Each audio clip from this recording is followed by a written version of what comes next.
This is the Londonderry Town Council meeting for Monday, April 6, 2026. Everyone please rise for the pledge.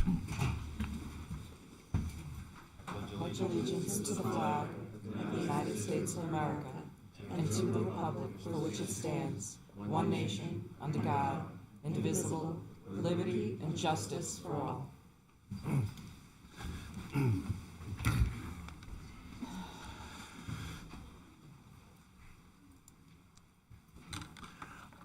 Up first, we have two pieces of town council business.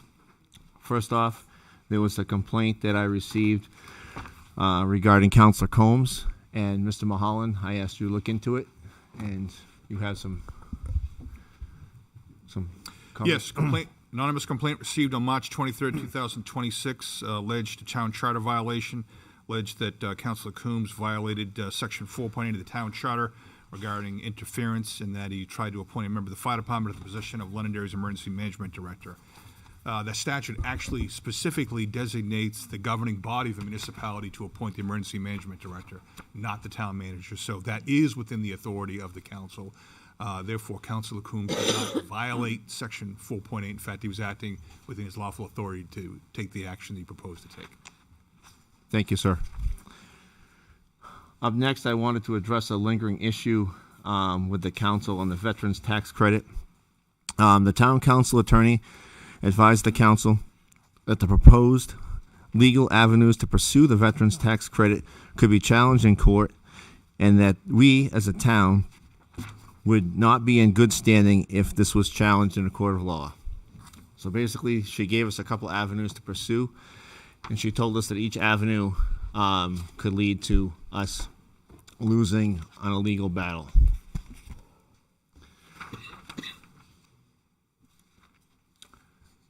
Up next, we have an update from the Londonderry Police Department. Chief?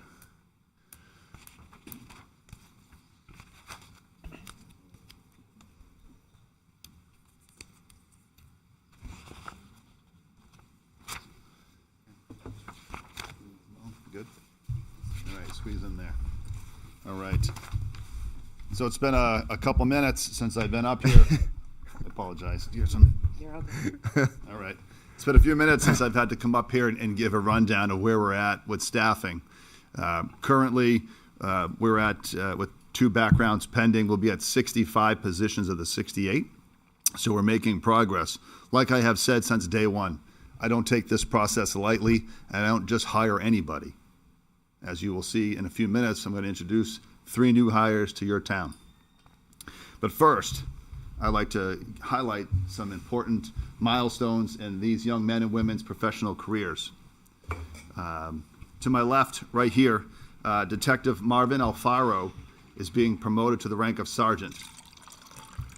Marvin has worked with us since 2018. He was a patrolman. He was assigned to detectives. As those of you who know, when you go to compete in this profession for an advancement, you have to compete against many coworkers. And you have to study the written material, you have to pass a written exam, you have to pass an oral board or an interview with peers from other organizations that sit in for us. They are valued there. They meet with the command staff, we review their personnel files, and then we make a decision on who we feel at that moment is the best representation of that position of need. And Marvin has shown that throughout his career here. Marvin is well deserving of this promotion to sergeant, so I wanted you to introduce you to the town council. Next in line, we have Officer Keely Mazarigo, who has recently been promoted to detective. She too, along with Timon Akawa, had been promoted to detective. Keely has been with us since 2021. Timon has been with us since 2018. Again, like Sergeant Alfaro, they too have to compete, written exams, etc., oral boards, etc. The detective exam for the police department is probably one of the hardest exams that any one of these employees have to study for. It is not easy, and they put in countless hours away from their family to study, to prepare. It is nerve-wracking. We've all been there, but it's well worth its weight in gold when you finally get promoted and you achieve that accomplishment. Timon, the same thing with you. Since we've hired you when I was in recruiting many years ago, you have brought a great deal of laughter, professionalism, and fun to the police department. your work too has been greatly appreciated. It's always hard when we have to select 1 out of 5 who get selected, or 2 out of 5. We always realize the effects that it has on those that weren't promoted or not selected. It's very difficult when these men and women go home to their family and they're all excited about being promoted, and they have to go home with some news that they didn't get it, because you can't promote everybody. So we take these promotions seriously with great pride and honor. We're happy to show you these 3 new promotions for the police department. Next in line right here, we're going to start with Josh LaFlotte. I'll go down the line real quick. Josh, Sean, and Robert are the 3 of the best 50 candidates that we had through our last processes. 50. Ironically, you would think that we'd be able to fill right up having 50 applicants. It's not that easy, as I've said in this room many a times. These 3 men have gone through a rigorous testing process and a background that most people can't pass. So first off, Josh LaFlotte. Josh holds a Bachelor of Science, Criminal Justice from St. Anselm College. He currently serves as a 2nd Lieutenant in the Army National Guard as a military police officer. He resides in Merrimack. He has completed his internship at the Merrimack Police Department. He's demonstrated a strong commitment to becoming a Londonderry police officer and has taken deliberate steps to prepare for this career. Sean Quinlan, right here. Sean currently resides in Merrimack with his fiancée and their dog. Throughout the hiring process, Sean has demonstrated a genuine desire to pursue a career in law enforcement, inspired by family members and a profession, and strong personal commitment to serving as a positive role model. He is motivated, he's personable, and eager to begin his career in public service. In his free time, Sean enjoys working out, golfing, and snowboarding. And then at the end, we have Robert Ortiz. He was raised in Lawrence, Massachusetts. He's a graduate of Lawrence High, honorably served for 5 years in the United States Navy as a corpsman from 2011 to 16. Robert later earned his Bachelor in Science from UMass Lowell, and he's currently, or he was until we stole him, working for the City of Nashua Public Health Department. He resides in Manchester with his wife and his 2 children. He's bilingual in Spanish and enjoys spending time outdoors with his family, including hiking, camping, and fishing. I'm not one to brag, but this man at the end, he and I grew up in the same house. Ironically, perusing his background, I realized where I lived in Manchester as a young boy at the age of 1 to probably 7 is the house that he lives in with his family. So we realized that today and had quite the laugh of what I used to do in there. I did tell him there's a Folgers can with some cash that I stashed from my allowance out back, along with other things. I'm going to have to do a field trip and show you where that is.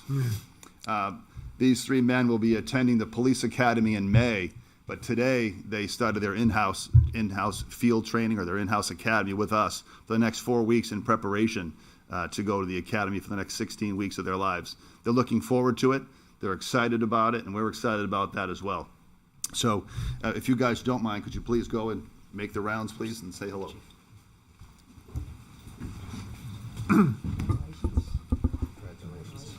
Congratulations.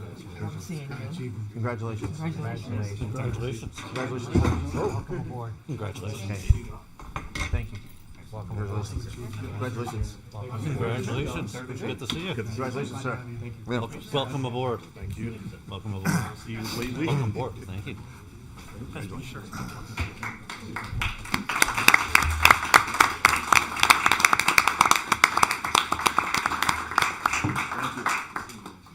Real quick, too, I believe it was a month and a half ago, maybe.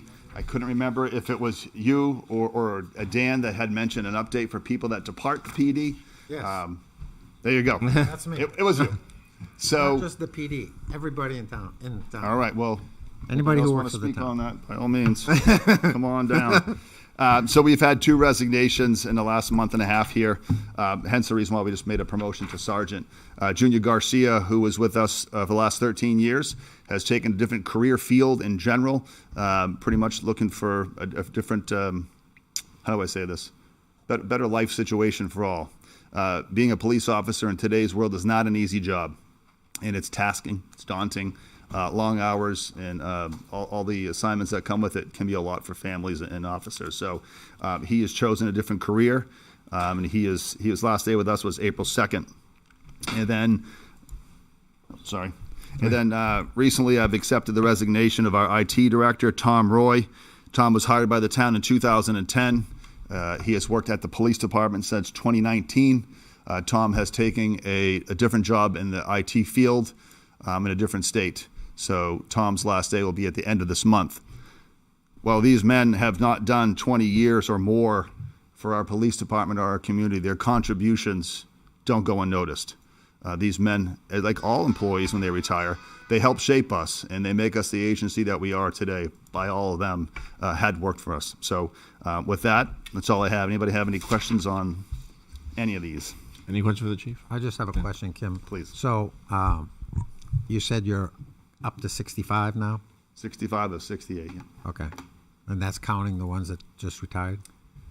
Yeah, so we have 2 in the background right now. Those will be considered the 65. They passed the hard parts of the background. Gotcha. So the hard parts are the psychological and the Yeah. polygraph and all that. So they're in the home stretch. We have to do the minimal stuff like neighborhood checks and things like that. So we're we're getting making there. progress. And, as I've told you folks before, it feels like we're playing that game where we get 2 or 3 and then some retire and Yep. some people don't make the process.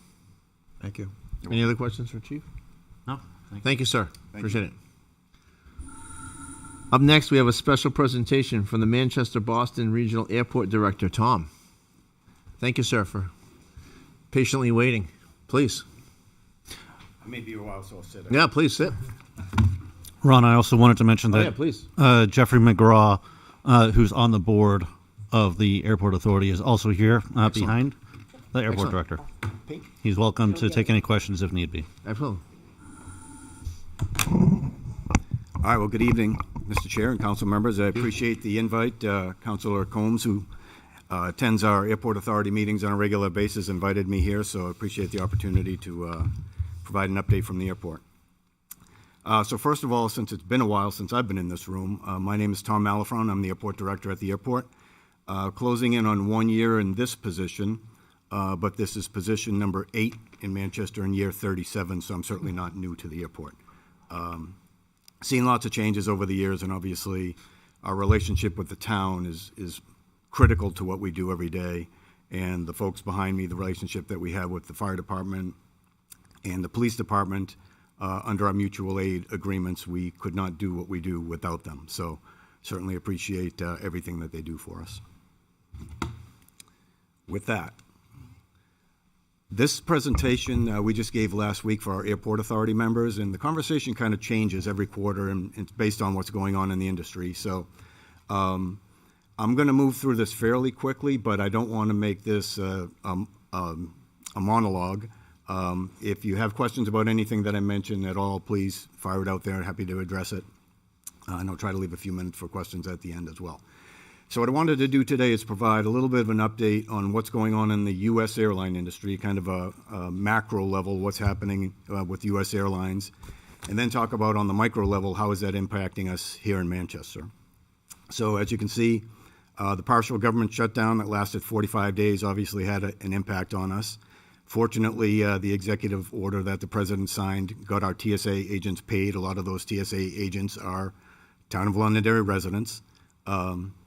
I should also mention my COO and Deputy Director, Lou Algazabal, is here tonight as well, and he also happens to be a Londonderry town resident. So we were glad to see them finally get paid. Can't say enough about the way our agents responded. Very few call-outs, very minimal impact to our customers, and the only airport in New England that didn't have a TSA agent quit their position. So it says a lot about relationships. It says a lot about the Federal Security Director, Liz Selecki, and how she treats her employees, so we were glad to see that. Obviously, the war in Iran is having an impact on fuel prices and financials for the airlines. We'll talk a little bit about that. And then airline mitigation strategies, how they're dealing with them in the short term and the long term. Then we'll get into the MHT specific overview, our seat capacity year over year, post-COVID recovery, which has slowed a little bit. Some headwinds that we're dealing with, and this is not a surprise to anyone. Economic uncertainty and the cost of living is having an impact on our load factors, which is the percentage of seats that we fill. But with all of that said, we have some tailwinds as well. B&A is the three-letter identifier for Nashville. I'm going to talk a little bit about that. We have a lot of interest in airport properties, which is a positive thing. Councilor Combs and I, and actually we have one of our airport authority members, Mark, behind me as well. We're just talking about some potential opportunities for airport properties. Talk about some federal funding opportunities that we have, and then next steps. And like I said, I'll move through fairly quickly, but feel free to shout out any questions if you have them. So first, this is a quick snapshot of U.S. airline industry profits over the years and their current operating profits being down 8% from last year. So if you just look left to right, you can see the strength of the U.S. airline industry from 2015 until COVID hit. So profits of 25, 22, 20, 16, $20 billion. So the airline industry was performing well. Manchester-Boston Regional Airport was performing well. And then 2020 came along, and you can see the airlines lost $38 billion. So obviously that had a significant impact, not only on the airlines, but on us as a small hub airport. So you can see we've kind of taken some slow steps to climb out of COVID. A little bit of profits in 21, 22. But when you get to 24 and 25, you can see net profits are actually down. And obviously demand has not rebounded to pre-COVID levels. The latest annual airline financial results, if you look at the way I kind of look at this Southwest being almost the horizon in this chart. Profits were achieved by 7 out of the 12 airlines, so the top 7, and overall the industry only achieved a 4.9% profit margin for 2025. So when we look at this chart, it's great that Delta achieved a 9.2% profit margin, the highest in the industry, but we don't currently have Delta Airlines. Sun Country, we have them on a limited basis. They do charter operations. United does a couple of trips a day to Dallas, but certainly not nearly the type of nearly the type of volume as a Southwest or American. So for us, it's American Airlines, which is 30% of our traffic, 2.7% profit margin. Southwest, which is more than 50% of our traffic, at a 1.5% profit margin. And all the others are below the horizon, if you will. So Breeze, relatively new airline, 3.5% down. JetBlue, 4% down. Avelo is currently on a pause from the airport. We hope to see them back at some point, but they're trying to reinvent themselves, get rid of larger 737 aircraft and bring in regional jets so that they can operate more efficiently. And of course, Spirit, which is just coming out of bankruptcy. So as we look at all of these airlines and their profit margins, this is why we have to budget as cautiously as we do. So financial strength for the airlines, again, the left-hand column, American, Delta, and United, by far the strongest. Southwest, you see in the middle there. Again, Southwest at 52% of our traffic. It's important for us that they're profitable. And then the pack in the middle includes Avelo, which we had, Spirit, Sun Country, and then over to the right, Breeze and JetBlue. So obviously, as a whole, the industry is not making a lot of money, and some of the carriers that we have are actually below that horizon, so we need to keep a close eye on them. Just to put in perspective the profitability for the U.S. airlines, last year their profit margin was 4.9%. If you look at the Hilton, Carnival Cruise Lines, Norwegian Cruise Lines, the Marriott, 20, 16, 15%, because those are predictable venues that people can book a trip and expect if their cruise line is going to operate or the hotel is going to be there. The airlines have been very cyclical, obviously, because of a sluggish economy and now fuel prices. So one of the largest costs for the airlines is obviously fuel. So if you look at what has happened, not only from April of 2025 up until today, fuel prices have been very stable. So even though demand has been soft, it has not been as strong as the pre-COVID days, most of the airlines, the top 7 that you saw on that list that I showed you, have been able to turn profits. And the reason for that is because they base their business model on fuel that is in the $60 to $70 range. If fuel falls within that range, they can find a way to make money. But fast forward to February and then into early March, you can see that fuel prices have spiked and they're going to continue that way for a while. I checked oil prices this morning. They were $104 a barrel. So for airlines to build a business model on fuel that is in the $60 to $70 per barrel range and have it go over 100 significantly impacts their business model. What does that mean to us? I'll tell you that in just a second. So obviously, if fuel prices go up, somebody's got to pay for those additional fuel prices, so the airlines try to pass as much of that as they can onto the consumer. So for the month of January and February, and this is U.S. average, airfares went up 4% in January, 7% in February. The war started in March, so we anticipate that that will continue. We expect airfares to go up in March, maybe even carry over into April, once we get the numbers in here. Could potentially even impact our summer traffic. So just something for us to watch. Manchester's domestic fares have historically been in line with the national average. I know sometimes there is kind of a myth that our airfares are much more expensive than Boston, and really if they're adjusted, you see the bottom left, stage length adjusted for 1,000 miles, so you can compare apples to apples, our airfares are generally pretty competitive. The issue that we run into is that we have a limited number of seats to sell. So when you see a fare sale in Manchester and Boston and other airports, our cheap seats go fast. So if you don't book them fast and you get to the point where you're booking in the middle or towards the end of the booking curve, you're definitely going to pay more money. So what are the airlines going to do to mitigate some of these rising fuel costs? Number one, raise fares and ancillary fees. We've already seen that. JetBlue just raised their bag fees. United has raised some fees. They're actually cutting some summer capacity. They're also going to cut or reallocate capacity to markets with less profitable routes and focus on higher demand markets. So that's important for us because when we look at our load factors aren't as high as we'd like to see them, and I'll talk about that in just a second. They're working to improve fuel efficiency, control their overall cost by renegotiating contracts, among other things. So this comes at a time when we are probably 6 or 7 meetings into a new airline operating agreement, which is a 5-year agreement that we have with all of the airlines. They sign on as signatory carriers, and if they do that, they get the advantage of lower rates. If they don't sign on as a signatory carrier, they pay 25% more, so 125% of the base rate. So we want to get all of those airlines signed on. The plan is to get them signed on by July 1st, but with fuel prices spiking the way they are, it's going to make our negotiations that much more difficult. And then obviously they'll adjust flight operations, route speeds. They've been doing that for quite a while to mitigate cost. So with all of that going on in the national industry and with fuel prices, how does that impact Manchester specifically? So in 2025, our seats year over year, 2025 versus 2024, actually were up 12%, and it was the highest in New England. So we had a really solid year last year in terms of capacity coming into the market.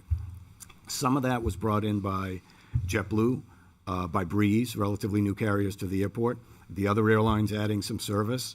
So we had a solid 2025, and we were hoping that 2026 would at least parallel 2025 and even potentially exceed it. And if you look in January, we were up almost 11%. February was a little bit up a half a percentage point, but in February we had 42 flight cancellations. So to be up even a half a percent is actually kind of a win for us. If all of those flights had operated, we probably would have been in that 10 to 12% range. March, we were down a little bit, and then you can kind of see the rest. We get to the month of June, and then you see that dip right there. That dip represents Avelo pausing in the market. So Avelo flew to some seasonal markets. They've decided to pause, as I said, until they restructure their fleet, bring in regional jets, park some less efficient 737s. So when we get to the month of June and you see that our capacity is down 6%, that's because we have 72 less flights that month on Avelo year over year than we had the year before. So that's going to trend downward for a little bit, and then we're hoping the other airlines are going to pick up the slack and we'll be back on a positive scale again. So how does that compare with other airports in New England? Again, we're basically flat. This is for the month of June, our seat capacity. If I showed you this chart 6 months ago, we were up 12%. We were number one on the list. Feeling pretty good about it. But the airline industry is very dynamic. Airlines can go out of business, as we just talked about. Fuel prices can spike. All of this is kind of subject to change depending on what's going on in the world and what's happening in terms of their profitability and business decisions that they have to make. So our current annual seat departure for Manchester is at a post-pandemic high, but still 18% below 2019 levels. So if you look at this chart, this is just departure seats. So you can see 2016, 1.2, 1.2, we were pretty steady. We get to 2019, the pre-COVID year, we had 1.1 million departure seats. That's pretty much where we would like to get back to as quickly as we can. Fast forward all the way to 2026, you can see we're at 910,960. So that's just departures. So if you multiply that by 2 for arrivals, then we have 1.8 million seats.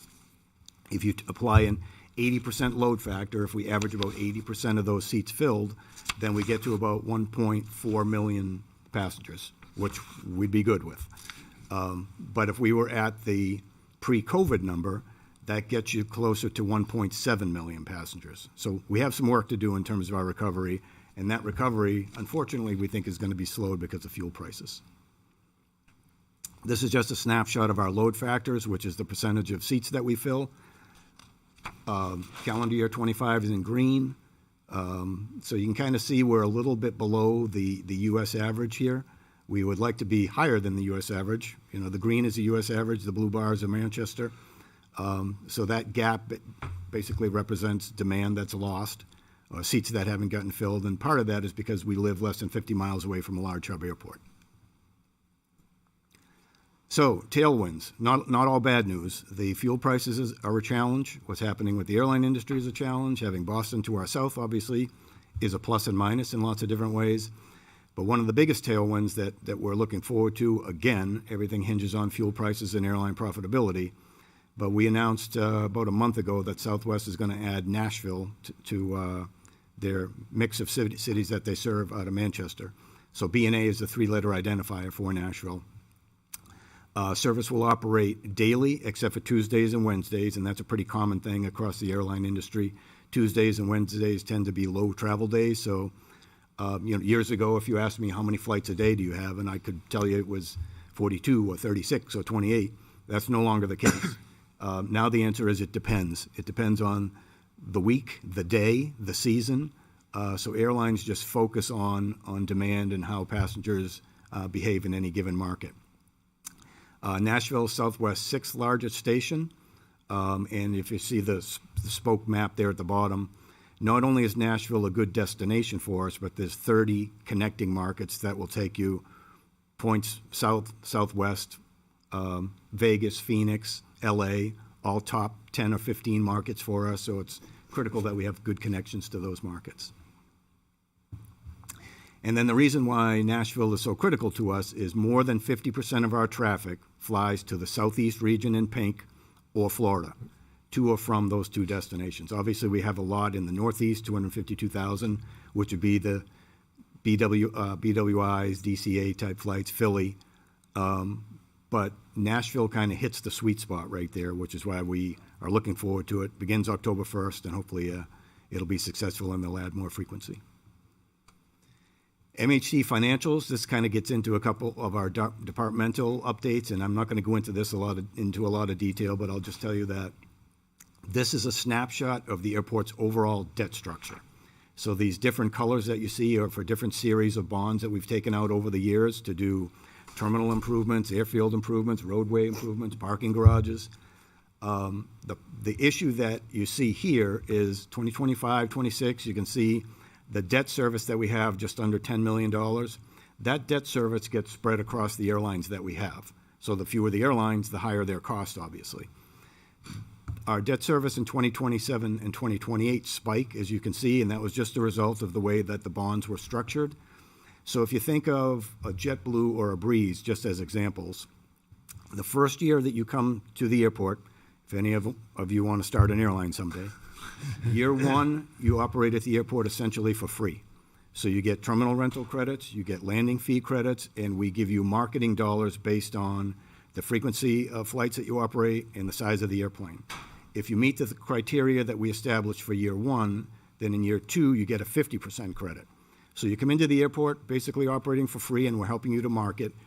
Year 2, it's 50%, and year 3, you're on your own. Now you've had 2 years to kind of get it figured out. So if you can imagine an airline like a JetBlue or a Breeze coming off of those incentives and hitting that financial wall, that would not be a good situation. It would almost double their operating cost. So this is what we plan to do to address that. The gray is our current outstanding debt from 2025 all the way out to 2043. The blue line is hopefully what's going to happen when the Board of Mayor and Aldermen meet tomorrow night and approve our debt service restructuring. So we're going to restructure $17.5 million worth of debt We're going to take the 16.7 and 13.9 that those airlines and the other airlines would have taken as a serious headwind, obviously, and we're going to just flatten that out and push it out farther. Now, we don't necessarily like to extend debt, but if we don't get rid of those two spikes, then it's going to severely impact their ability to make money and to grow. So we've already been before the Special Committee on Airport Activities, got a unanimous approval to do this. The full board will at least see it, ask any questions, hopefully vote on it and approve it tomorrow night. We'll put out an RFP, we'll restructure that debt, and then at least going forward, we have a stable debt environment that we can share with the airlines. And then when you get out to 2036, when Lou and I are playing golf somewhere, the debt service at the airport is going to be $4.8 million. So in other words, most of the terminal, the parking garage, the airfield, a lot of the infrastructure that we built over the years will be paid for. The cost per in-plane passenger for the airlines is going to go down significantly, and the lower you can get that, the more they're going to invest. So this is kind of a must-do scenario, in my opinion. A couple of airport improvement projects, and this kind of falls into Lou's area. We have a $97 million airport capital improvement program that we coordinated with the FAA. Of the $97 million, this right here is the 2026 cut, which is about probably 6 million, about 10 million, give or take. There are a lot more projects and a lot more improvements that will be done over the next 5 years.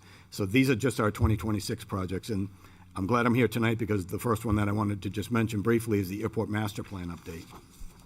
So the Airport Master Plan is a 20-year blueprint for the airport, and it basically looks at our land, it looks at the terminal and runway and roadway infrastructure and all of our facilities, looks at airline forecasts or what kind of traffic we're going to have for cargo and general aviation and airlines, looks at all of those things and kind of establishes trigger points for growth and development and changes that you need to make to meet various levels of development as you go through the master plan.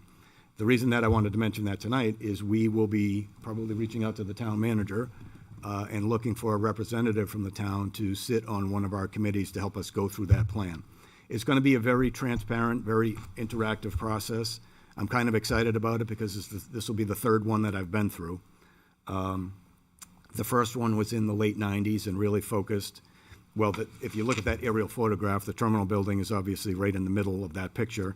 Town of Londonderry being to the south or the bottom, and City of Manchester to the top or to the north.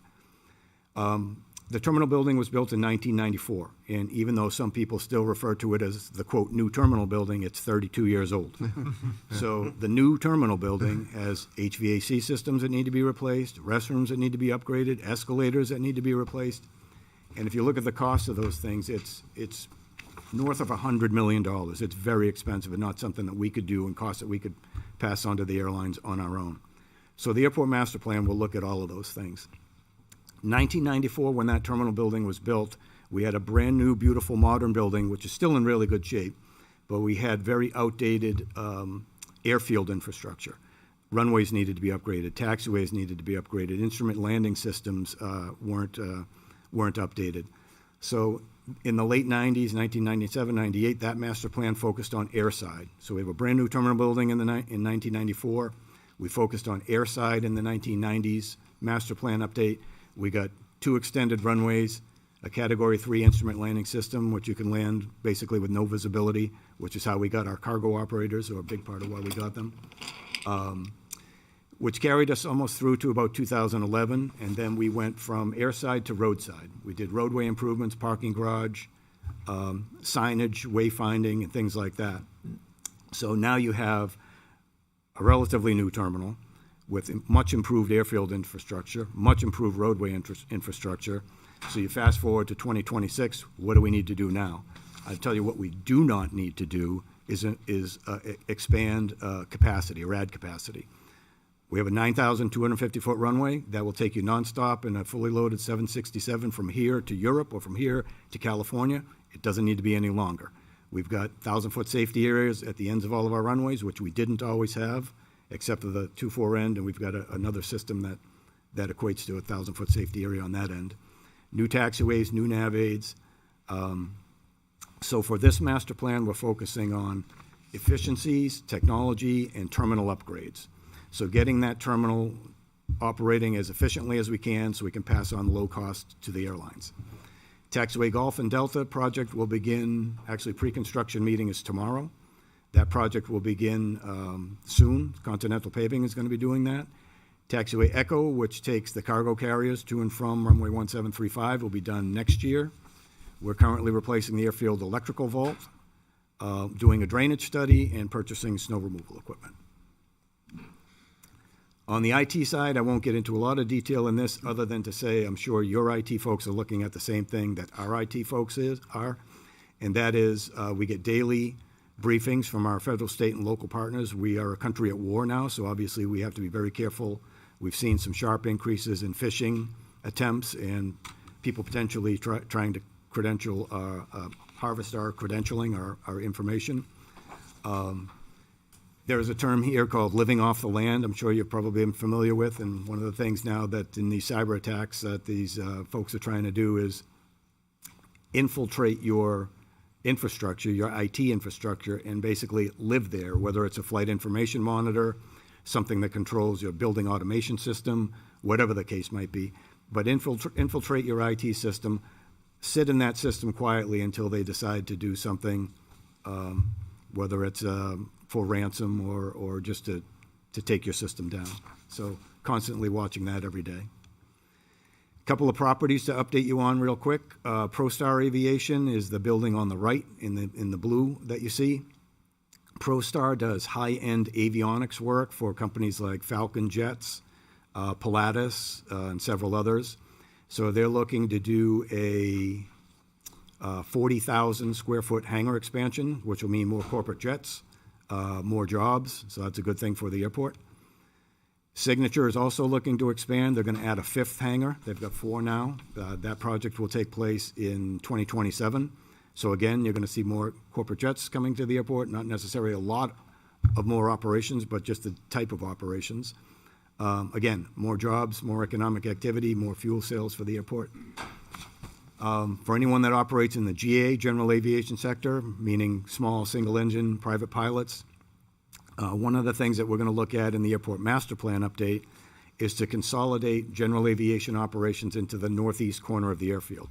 So right now, GA has been kind of pushed around a little bit and squeezed, and with the east ramp where Signature and ProStar are located, getting fully developed with those new hangars, we need a new and permanent home for general aviation. So what we're proposing to do is locate a facility or several facilities in the northeast ramp.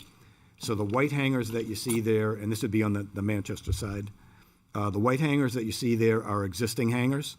So there are about 20 up there right now, 20 airplanes in those 3 hangars.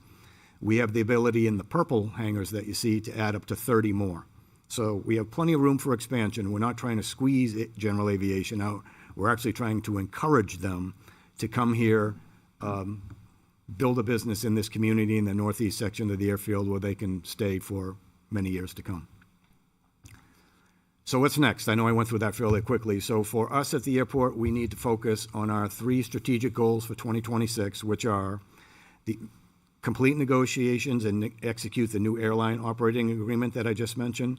So if we can get the airlines to sign on to a new 5-year agreement, we can sleep a little better knowing that if they invest in the airport and they sign on to that agreement, they've committed to stay. If they don't, they can still stay for 5 years. They're going to pay higher rates, but it just makes it that much easier for them to pack up their airplanes and go someplace else. So it's critical that we get that right. And as I said, we've had 7 or 8 meetings. We probably have 3 or 4 to go, but the goal is to get everyone signed on. That's all of the airlines and all the cargo carriers by July 1st. Restructure our debt, which I just mentioned. If we don't do that, we're going to have to pass on significant cost to the airlines, which they won't like. It won't help their profitability. They won't grow. We just don't want that. I mean, we want to pass on costs that are as low as we possibly can, which is why we're trying to focus on making the terminal building as efficient as we can, so they can operate as inexpensively as they can, and they can continue to add flights. The master plan update. We will be putting in for a grant for the master plan update in the next month or so. Probably have a kickoff meeting in the next couple of months, and as I said, I'll be reaching out to have a representative or potentially a couple of representatives from the town of Londonderry to kind of walk through that process with us, because obviously 2/3 of the airport sits in Londonderry. It's important that you're part of that process. Positioning the airport for future success, we're going to complete those critical airport capital improvement projects that I just mentioned, and I only showed you 2026. We have similar programs for the next 5 years.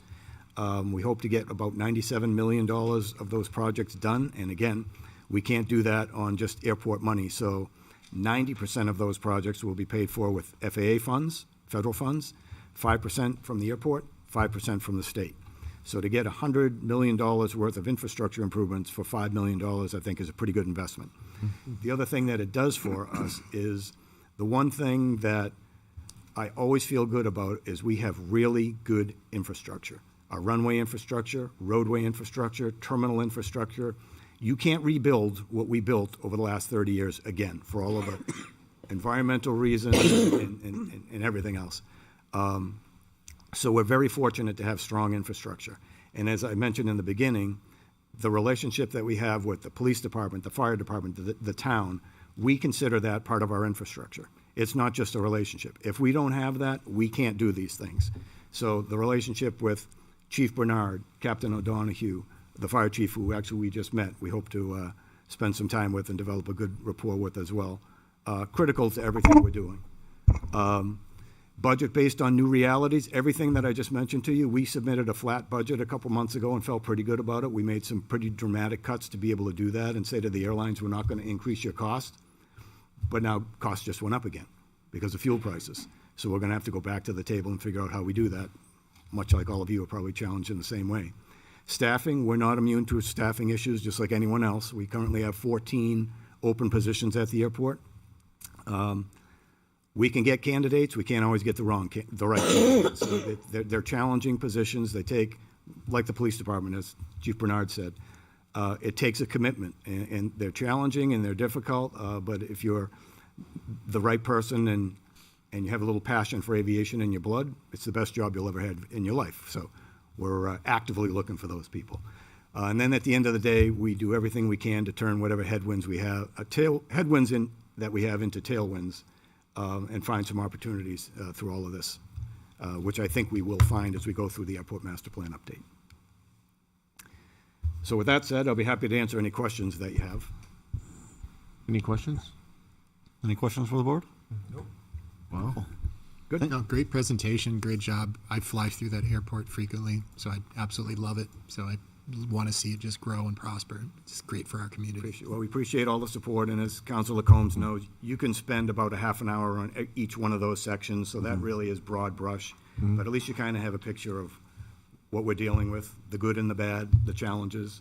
But we've got a great team, and once we get out on the master plan and the town's involved in it, I think we have a really good story to tell. So appreciate your time. Yeah, thank you for your time today. This is a great Thank you, Tom. presentation. Thank you.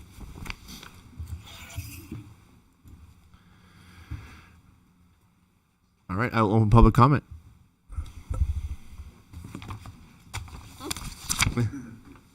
Good evening.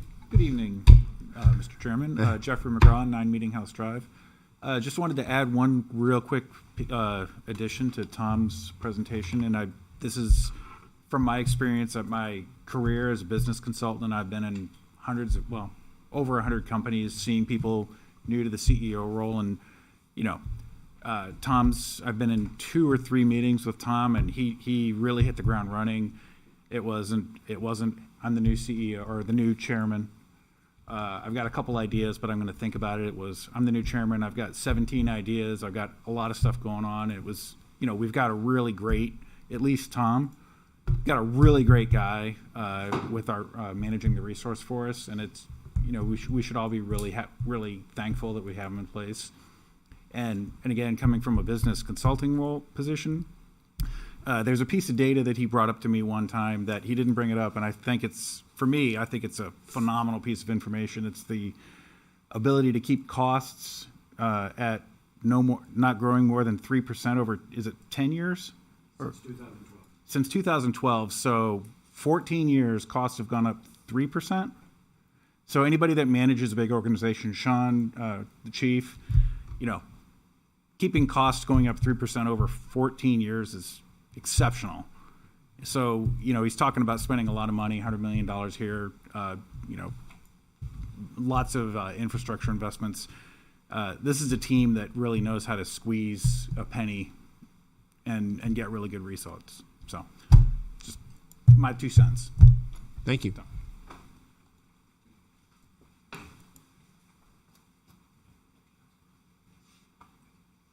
Good evening, sir. Glenn Douglas, 6 Overlook Ave. I wasn't going to say anything tonight, but I think I need to. Couple of things. Last meeting, you all said you were going to answer questions. It wasn't fair for people to come ask questions and not get answers. The veterans tax credit question was asked. It was answered tonight. I asked, because it came up in conversation with some people, I sent an email to the chair and said, hey, Dennis Martin asked this question. Did you respond to him? I got nothing. No response. I'm guessing that's why Mr. Martin was here tonight, because he was going to ask again, but largely answered. My question on this is, you got a legal opinion. When did you get the legal opinion? Because you weren't able to answer my question last week, so I'm guessing maybe the legal opinion was last week. I don't know, but I would like to know when you got the legal opinion. The other one is complaints. I know this is on the agenda later. First off, I'm not a fan of anonymous complaints. I've read most of the complaints that have come through, and I think most of them are just people using it to take political shots at people. Half of them, I think, are unfounded. The issue I have is they're handled very, very differently. For instance, there was a complaint filed against Councilor Paul and against Councilor Bouchard. Those are brought up in public. Councilor Bouchard's complaint was stated out loud that he was being investigated for X. I'm not going to say it out loud because what was stated out loud in the meeting was not what the complaint stated. It was said that it was going to the DOJ and the DOJ was investigating it. Councilor Paul, it was just stated that there's a complaint against Councilor Paul and the town manager is going to investigate it. Okay. There's already been complaints against Councilor Paul, so now everyone's thinking, I wonder what, there must be another one. I wonder what it is. Interesting. So I filed a 91A to get all the complaints, and I found out that there were more complaints than that. There have been complaints filed against Councilor Faber, several. There was one filed against a former budget committee member. There was one filed against a planning board member. So I published them on my website. And interestingly, one person contacted me and said, I don't understand why you're publishing this. This has already been taken care of. It was dismissed. It was never brought up publicly. It was never asked to be investigated. It was dismissed by the town manager. It was the exact same complaint that was made basically against Councilor Paul, because someone used the Lord's name in vain, I think. That was dismissed. Councilor Paul, it was asked to investigate. One, I don't understand why that wasn't thrown out immediately, because it's freedom of speech. Whether it's appropriate or not, you can argue that. I asked, again, a question. I asked the town council chair if the complaints that were not made public were being investigated. The town council chair refused to answer. For someone that is so approachable and answers questions, it's very, very interesting that you're not answering questions about why these other complaints are not being investigated. I'll also throw in that the complaints being investigated came right before an election. You chose not to investigate them, and the complaints were against the person that publicly endorsed you running for town council. So I don't know what you're going to figure out on how these complaints are. There needs to be something tightened up, because the last meeting you all wanted to just get rid of it. We're not going to talk about that anymore. The complaints should have some meat to it instead of just this ridiculous, someone said something bad. It's freedom of speech. I don't agree with people getting up here and dropping the S word or the F-bomb or whatever. But there's been numerous Supreme Court cases that say you can do it. You can't stop them. But apparently some of the stuff just gets brushed under the rug. And some questions just don't get answered. And I don't really ask a lot of questions. I don't send a lot of emails, but I tell you, I don't get any answers from the chair. I get answers from other town councilors, usually within 30 seconds. I'm done. Thank you. Anybody else with public comment? Good evening, how are you? Good. Marge Bedoy, 189 Litchfield Road. I would really like to ask that when you start reviewing the PUD draft, that you seriously consider the input from citizens of this town at the last planning board meeting, those that spoke, those that submitted written comments. They were good suggestions. They had valid concerns. And it doesn't appear that the planning board took action on any of that. And you have time from today for the official reading to when we have that public hearing to do the research and look at those comments. They're in the minutes from the planning board. They're in documents that have been submitted. I think we owe these people the respect to give those serious consideration. Thanks. Thank you. Anybody else with public comment?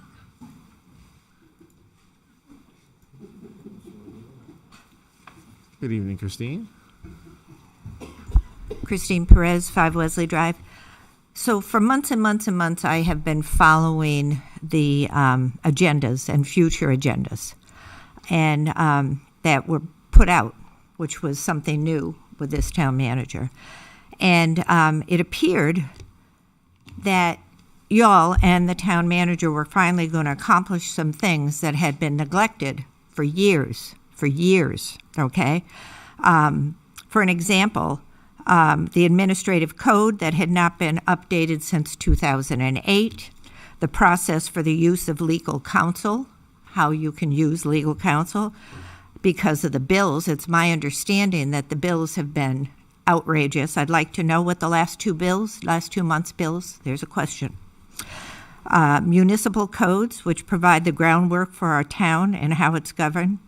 Then out of nowhere, at the last meeting, the things that you all were supposed to be addressing, the 3 things, were tabled by 3 members. And it appeared to me that the other 2 members were blindsided by it and had no idea that that was going to happen. So why did this happen? What is the purpose of not accomplishing things?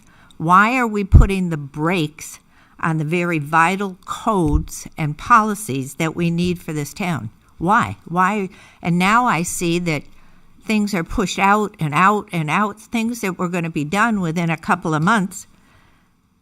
Now it appears that they are a deliberate attempt to slow the process, and I want to know why. And Chairman Dunn, I reached out to you trying to address these issues, and I saw you twice after that, and you totally ignored my ask for a phone call, a meeting with you. So I am one of your constituents, and like other constituents, you reach out and you don't get back. So I just don't understand why that's happening. And all this stuff was going to get done. And as far as complaints, there are some very active complaints that have been issued recently, and I'm sure you all know of it. And it was not done anonymously. And I would like that complaint to be published because it is a complaint against a federal law. Thank you. Anybody else with public comment?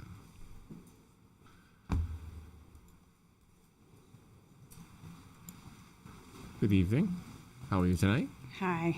I just want to piggyback on the meeting that the planning board had on the PUD the other night. A lot of the people did a lot of really good research, and I think the planning board had the opportunity to take that time, go back and look at things and kind of shore things up, because the 2 PUDs we have in town, Woodmont hasn't finished in 13 years, still hasn't come to fruition on the promises that they made the people. The one up at Technology Village, that's the same thing. They were supposed to go with commercial first. They're building their 400 apartments first.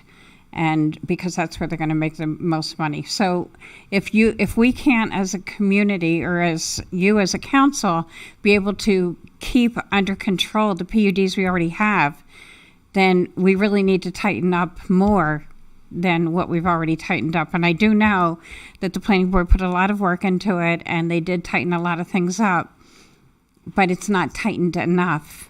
And people brought some really good suggestions, and it's just kind of disappointing that nobody bothered to take the time and say, okay, let us go back to the board and see what we can work out, instead of just kicking it up to you all, who I assume weren't in on the planning of the document that is being pushed up to you. I don't know.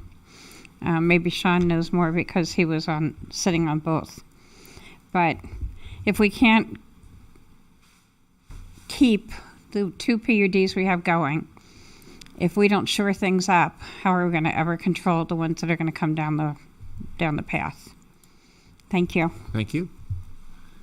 Anybody else in public comment?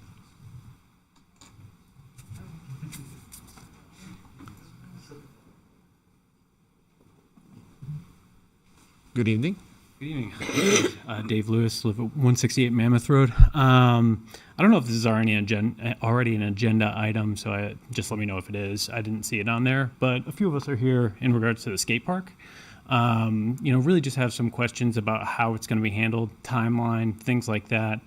If this is on there, I'll just stop now. It's the next meeting. It's on the next meeting. Next meeting. Just, if you come. Wonderful. We'll Yep. be back next week. Thank Yep, you. no problem. Thank you. Anybody else in public comment? Next meeting is the 20th? It is. Make sure. Third Monday. Yeah, so it's 20th. 20th, yeah. Correct. I'm going to get something off my chest anyway. Sure. All right? Absolutely. Welcome. My name is Drew Uphold, 31 Mill Road. I'm a resident of Londonderry and have been my whole life. I'm an avid skateboarder who frequents the Londonderry skate park for many years, whole life, growing up. I'm concerned with the possible loss of the skate park, as I know how impactful they can be on a community. Not only do they bring traffic through town, which is beneficial for local businesses and things alike, but they are extremely beneficial for the youth, as it provides a safe haven for local kids to gather and express themselves through skateboarding and other action sports. It's great for physical and mental health, and also produces strong determination and perseverance in oneself. Myself, along with countless others, have used our free time to maintain and clean up the park as much as possible, or when need be. The thought of losing this place is unimaginable, as it was an iconic New England skate park. People from all over, Connecticut, Rhode Island, they would always come to this park. It was one of the best until, kind of falling apart now. I know that funding can be an issue, but there's always a way around that. I know so many people who would be willing to donate their time and or money to keep this place alive and thriving. Fundraising for the skate park would be no problem. If worse come to worse and building a new skate park isn't foreseeable, at least make it a sanctioned DIY. Just do it yourself, everybody knows. The locals alone are capable of building a pretty awesome skate park, as myself and a few others work for a concrete company specializing in skate parks. We would be more than willing to donate our time, as much time as need be, We have built a couple of parks around the area, from ones like Portsmouth, Dover, Manchester, Lincoln, and Nashua, many others in the New England area. We'd be more than willing to give us our time and money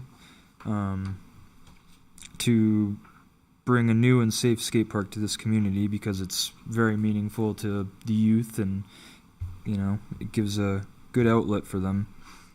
Skateboarding means so much to us, and it would be unfair to take away the space altogether for future generations.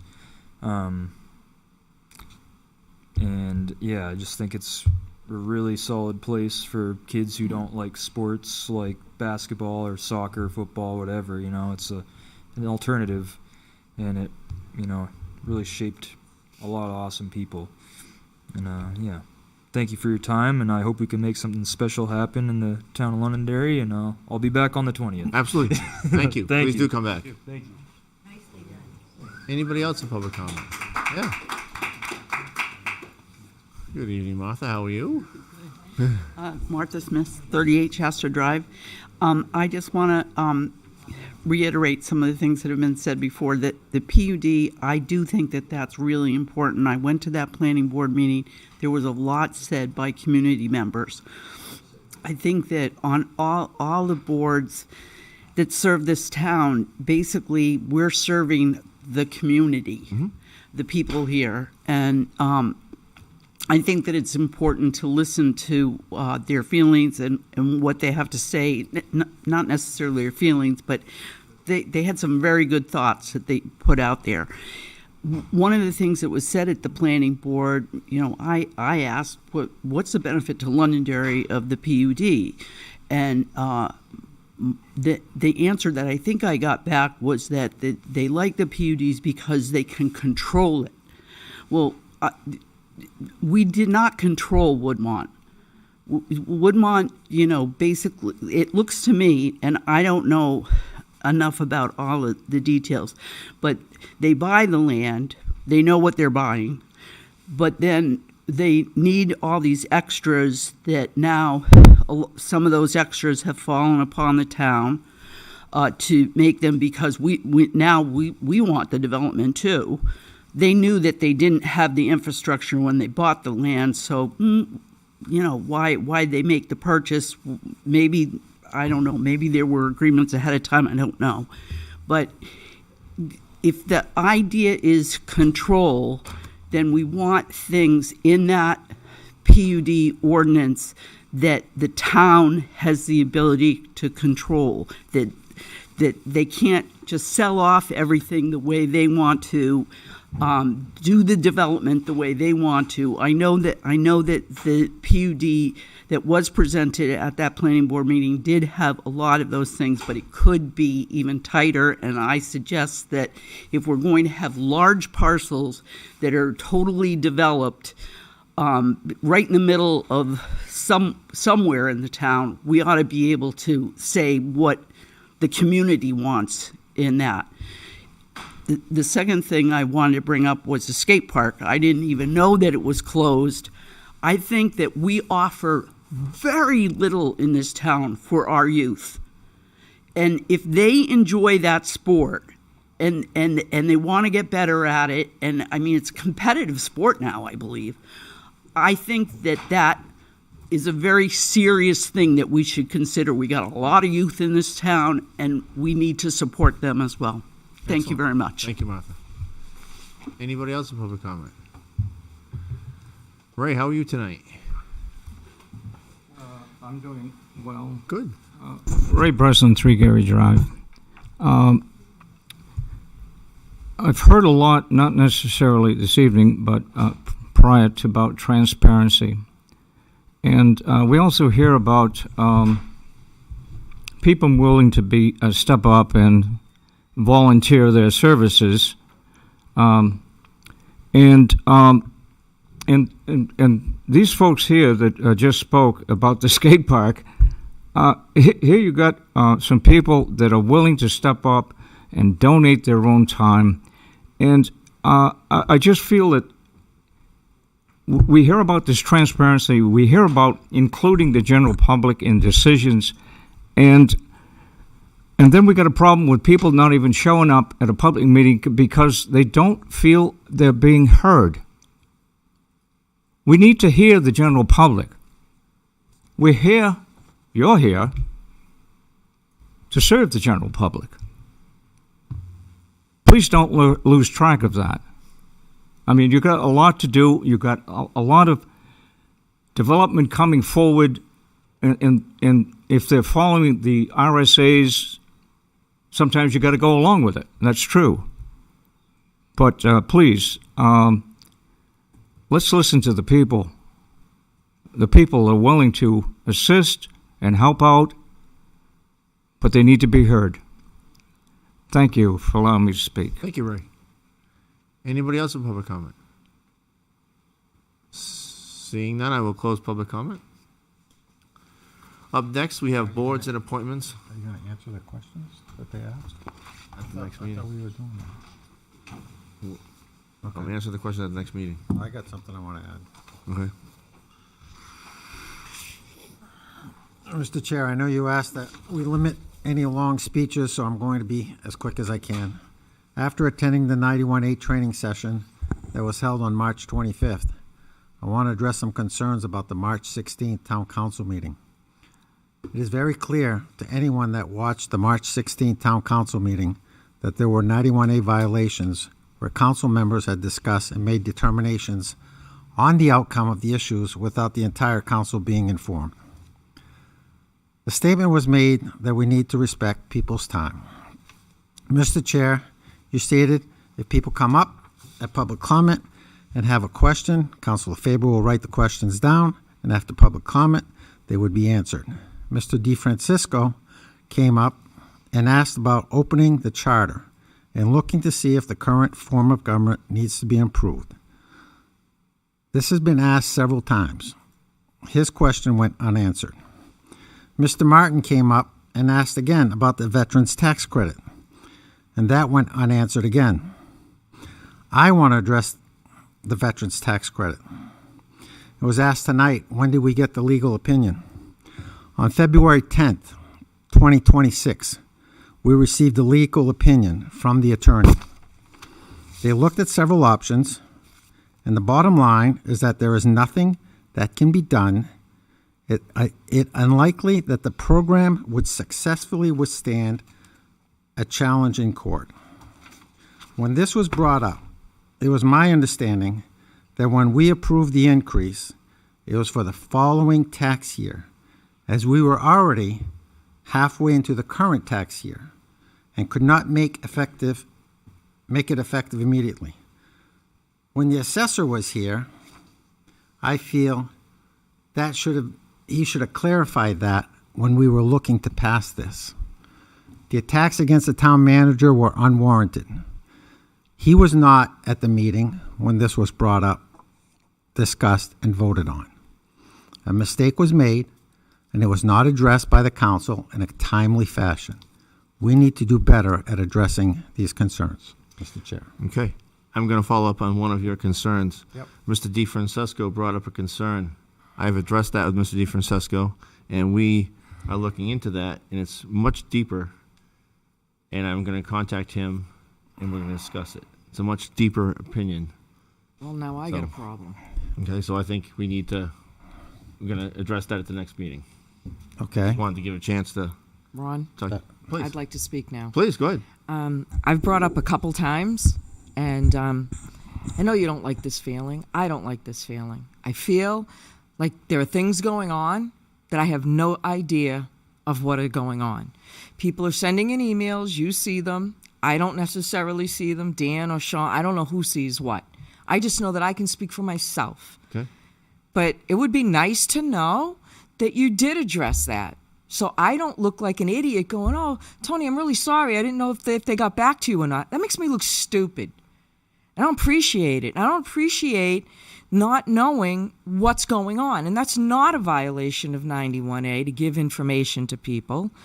This is individuals acting as one board with all the same power, all the same privileges, and you can't make good decisions by yourself or not knowing everything. And so I really hope that after tonight, I don't have to say this little thing again, and I hope that you share the information. I asked you before,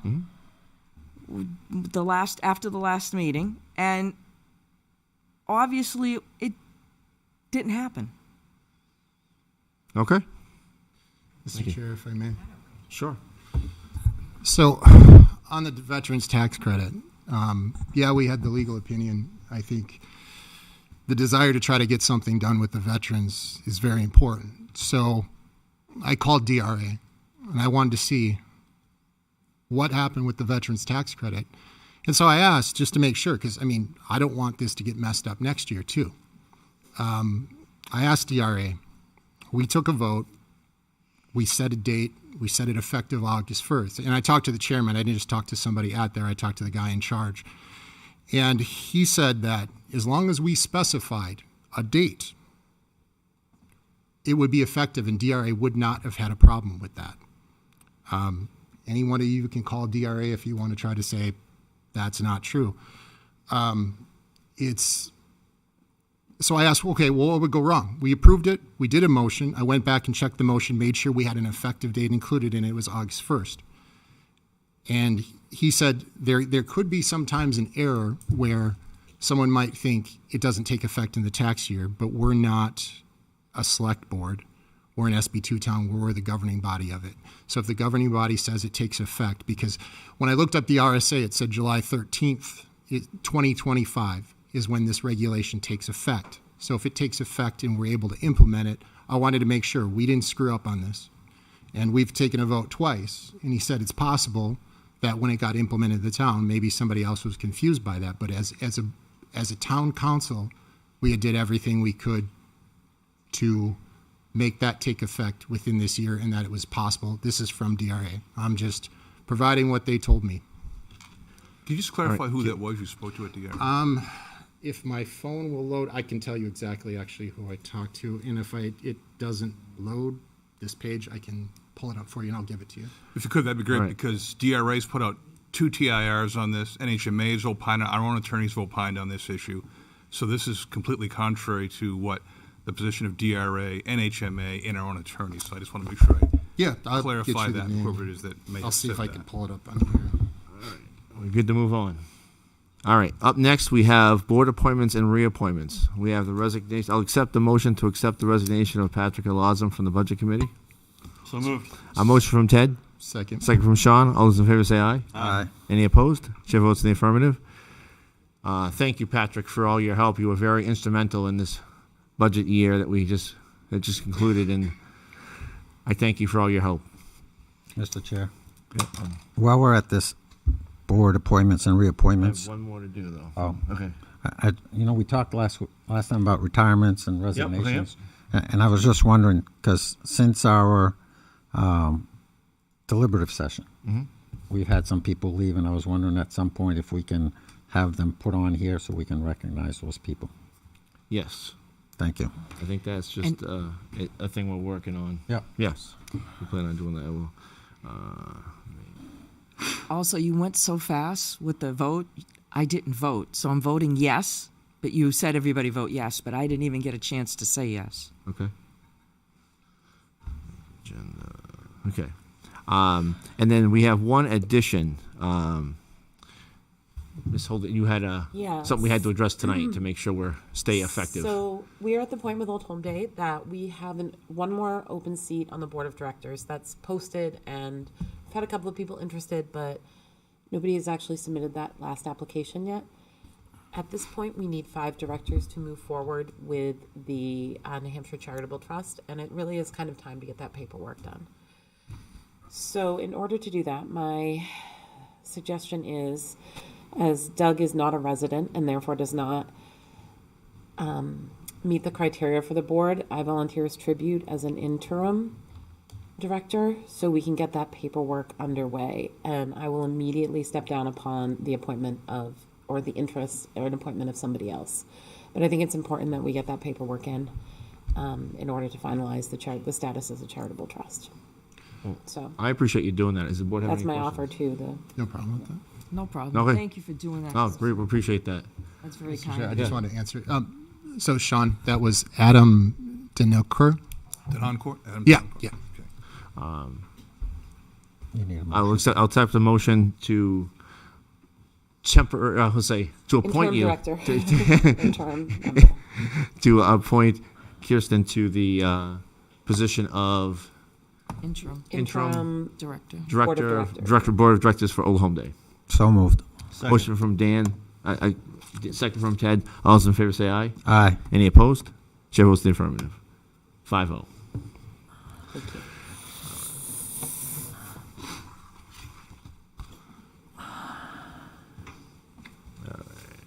We don't have any public hearings tonight.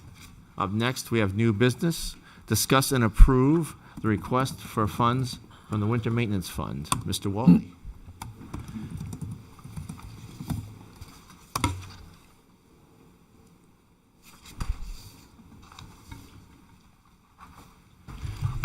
Good evening. Thank you. Dave Wally, Director of Public Works. Before you, I have a request for a fourth and what I hope will be a final request for funding for winter maintenance. You never know. It did snow on April 16th one time. Until I shave my beard off, all bets are off. So once we see your beard gone, we know no more. Then it's safe. Okay, We're safe. good. We're in the clear. This one, though, I did basically just a little bit over of what I have left for bills to be paid, just in case we do get something else. But so the request is for $10,000, and that'll pay up all the bills that I have and leave, I think, about $2,300 left in case if we have a salt operation or something to that extent. Any questions, Mr. Waller? Nope. And just while we're thinking of snow or putting it in our rearview mirror, this was in my record books that I have for 31 years. This is our 10th snowiest winter for 83 inches of snow. We had 24 winter weather events, 17 plow operations, and about, I think it was 65 treatment operations would go around, either salt or sand. So it was, as we all know and experienced together, a fairly busy winter for our staff and everybody in town. We appreciate you. Thank you very much. So, yeah, I think so. Sure. So I move that the Londonderry Town Council hereby approves Order 2026-05 and directs the trustees of the trust fund to disperse $10,000 from the Expendable Maintenance Trust Fund for winter maintenance of town facilities. I have a motion from Sean. Second. Second from Ted. All those in favor say aye. Aye. Any opposed? Chair votes in the affirmative. 5-0. Thank you. You're up next, so don't go far. Yep. That's so. Up next, discuss and approve the request of withdrawal funds for replacement of a hot water heater at fire station number 2. Thank you. This request is for, while I was away there in early March, we had an incident over at South Fire Station where one of the two there, it boils it down to a hot water heater, but these are actually heat store water tanks that they have 2 of them, and one of them was leaking. It's original to the building, installed in 2007, and was discovered, like I said, when we were doing preventative maintenance stuff. And so a decision was made to go ahead and order that and get that in, because this type of hot water heater is hard to get, and so they could secure a price for 15 days. So the procedure of moving forward was approved to order it and get the repairs going. Any questions for Mr. Waller? Dave, just for clarification for everyone here, Station 2 is the North Station, correct? No, I apologize. This is the South Station. South Station. North is Station 1. Did I get it wrong? No, this is Station 2. Yeah, Station 2. This is South Station. So Station 1, we did replace both of those actually in 2024, a couple of years ago. Both of those had gone. So we had replaced those 2. And they were a little older than this one. Any other questions? Go ahead, Deb. So the new ones, are we going to have a warranty on it or some sort of guarantee? Is it the same person, the same company? Yep, warranty. The warranty, and the labor and whatnot is guaranteed for 1 year of installation per our contract with them. The warranty on the tank itself, I apologize if you didn't get the specs. That's okay. I'd like to put it out there for the general public. Yeah, no, I understand. I know it's a little. You're getting old. You got to use glasses. I know, it's terrible, isn't it? To the club. 8-year limited. Sorry, did you say 8? 8 on the tank. Yep, parts and warranty on the tank. Yep. Because the other one was that 8 years old. How old? Well, it was installed in 2007, so we got our lifespan out of that. Okay, good. Yeah, Okay. It was actually pretty good. These aren't kind of your standard home water heaters either. These are much larger. They're independent fired gas-fired type of systems that they have. So okay, it's like a guaranteed hot water, and there's 2 of them because they use a lot of that water too when they're doing their turnout gear and whatnot too. So. Yeah, no, I just wanted people to understand. Yep, absolutely. Any other questions? No, thank you. Mr. Chair, I move that the Londonderry Town Council hereby approves Order 2026-07 and directs the trustees of the trust fund to disperse $7,885 from the Expendable Maintenance Trust Fund to pay the E&E invoice for the replacement of the hot water heater at the fire department, Station 2. I have a motion from Dan. Second. Second from Ted. All those in favor say aye. Aye. Any opposed? Chair votes in the affirmative. 5-0. Thank you, sir. Thank you, and see you next winter. I hope that beard comes off soon. All right. Up next, discuss and approve withdrawal for blue recycling carts. Mr. Trotter. Yeah, Mr. Chairman, members of the board, good evening. Here to discuss Order 2026-07 regarding the release of monies from the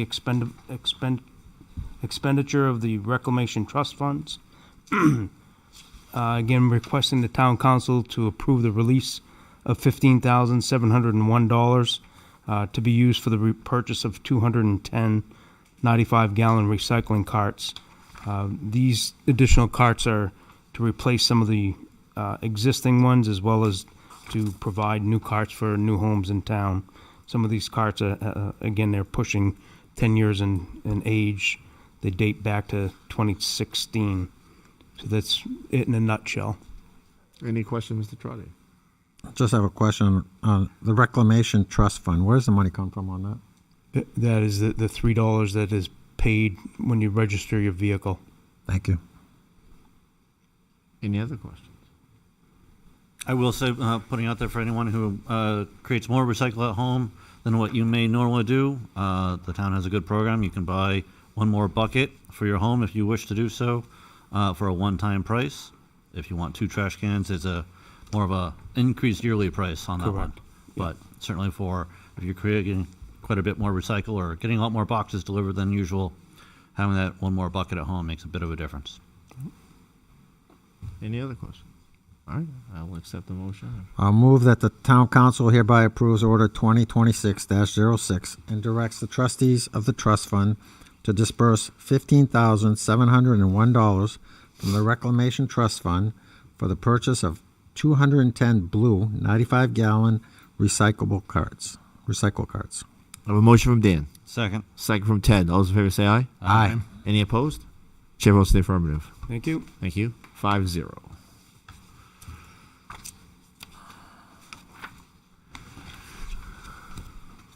Up next, discuss and approve welfare guidelines for 2026. Mr. Mulholland. Kirsten, you want to go over that with them? Sure.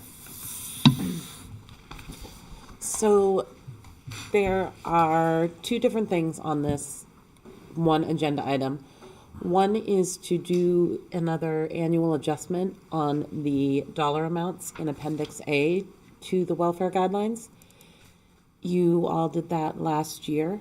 They hadn't been updated in a while, but what we're trying to do is stay abreast of the actual suggested amounts from HUD and from USDA so that we're keeping in line with the suggested costs and the other neighboring communities. The other thing you have here are actual revisions to the general welfare guidelines that are in line with our current policies and the way that we are actually conducting our community welfare activities through CHS and dairy. Prior to this, our welfare guidelines we made use of a pretty direct copy of the New Hampshire Municipal Association Model Welfare Guidelines. Our executive assistant and risk manager, Tanya Pinter, has done a great job taking the actual praxis and comparing it to that and building out a set of guidelines that reflects what we actually do.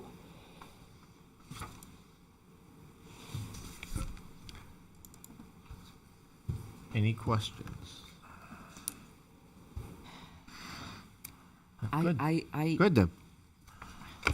I'm glad we're updating it, but I really think that this needs a deeper dig into it. I think we have to look at the people that are doing this program, how much we're paying for it, who else is available to do it, how well they promote themselves in our town. I can tell you that I've talked to people who have needed assistance and I've sent them there, and it was not a pleasant or helpful experience when they were told to go call 211, I think. I don't know. They were told to call a number, and that's not what I think we should be paying for. There needs to be compassion. There needs to be understanding. People, it's bad enough that you're humiliated and you're going there in a humbled state. You should be treated with respect and dignity. I really think that we need to look at this and how we handle our residents who are having trouble, and whatever the trouble is at that moment in time. We used to do it in-house. I'm not saying we should do it in-house. I'm just saying we should look at all of our options again and get clarification of how much we're paying, how many people they actually get, how they're getting the words out, to, what are we actually paying for? I mean, we know what we're paying for, but we don't know the real numbers. And that's my just opinion. And I know this is kind of a little off topic of what this is, but maybe in the summer or at another point, we really need to look at how this all works. Because I don't know, if we're paying $27,000, just say, for example, and we're only dealing with 5 people for Londonderry, that's an awful lot of money just to give paperwork or tell them to call 211. That's all. I don't know how we should do it. Mr. Mulholland, do you know? I'm sorry to put you on the spot. Obviously, you're going to be talking about strategic plans. If that's Yeah. something you wanted to take a look at, you can certainly submit an agenda request item if you'd like. There's different options that the council has to do that. You could try an RFP out there, but I don't know of anybody else who provides this service. I will tell you that most of the towns and cities have to do this themselves, and it costs more to do it that way. Yeah. The model you have with CHS is one I would suggest that we should, more people would like to replicate. And there are a number of municipalities that do business with them to provide this level of service. So again, there's some range of options for you to consider, but I would think long and hard before we depart Yeah, I don't service want to with take people. it in-house, but Right, neither do I I. just wanted to know if there's something else out there, or maybe we can encourage some more input in our town. Flyers, brochures, pamphlets, services we offer, getting the information out there. The people you're looking for may not be the people on, looking for it. They might not know where to go, or even that it's available. Yeah, just from what I've seen in London in the short period of time I've been here, you've got a pretty good range of services. You have church groups and others that provide that minimize the impact on taxpayers to do it that way. I would suggest you got a model that other people would like to emulate, what we have here. And I don't disagree with you, but I do feel that there's people falling through the cracks and that there needs to be a safety net for these people in need. That's all.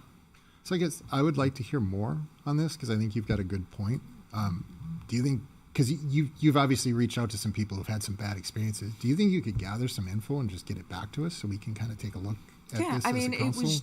it was like this woman I know whose mother passed away, and they didn't have a lot of money, and the woman didn't have. She was in the state nursing home. She had nothing, and she couldn't get the $750 to bury the woman. It was like, it's like you're putting her through all of this stress in a stressful time when she's already on state assistance, the woman that passed away, which clearly states if she's on state assistance, she qualifies for the relief of the $7 to go towards the cremation. And it was just things like that I had heard that just really,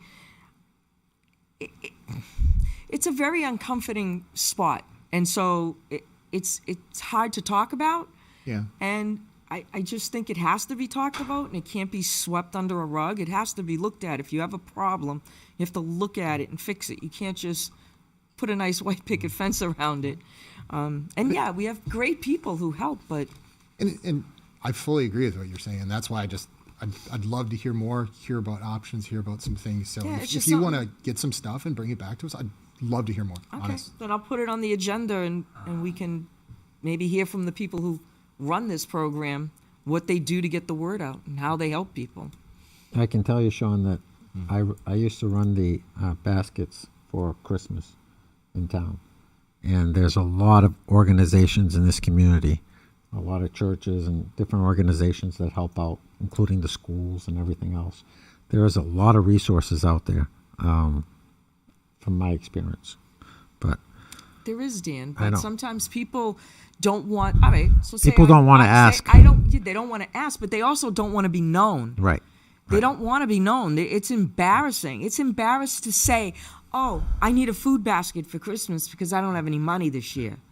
That's embarrassing. You don't want to do that. You don't want people knowing you do it. And I know the organizations go out of their way to try to be, but it's even that initial Yep. ask because and that's why the third party is nice, but what are we doing to get it out there and help?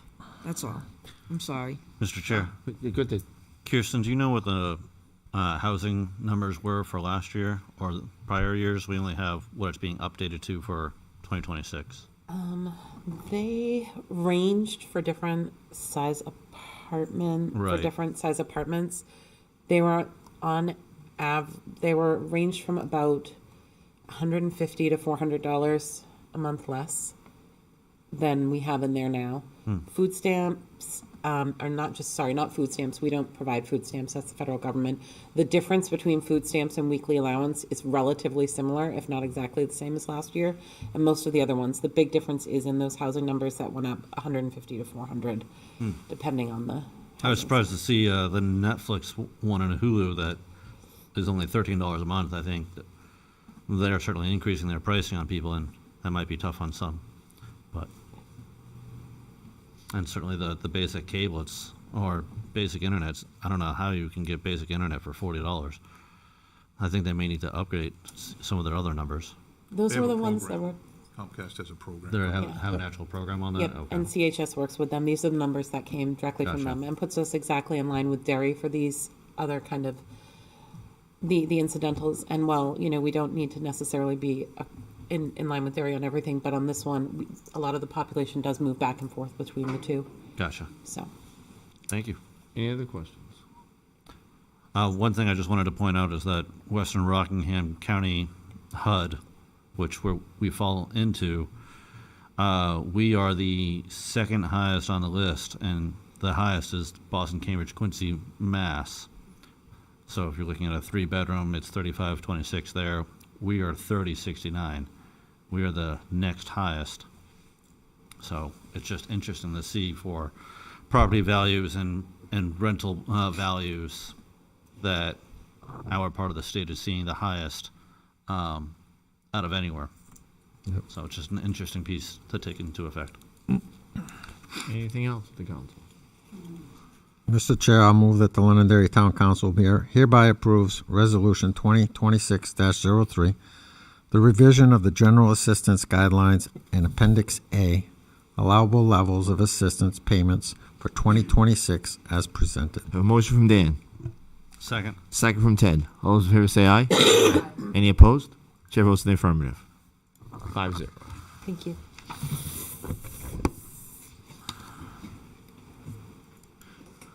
Up next, we have a first reading of the PUD. Ms. Karen.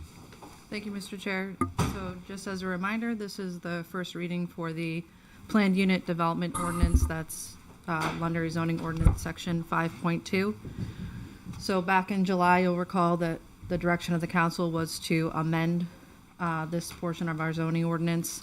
So staff, along with the planning board, took a comprehensive review of the existing ordinance, also used guidance from the American Planning Association, applicable state laws, and then comparable ordinances from our peer communities.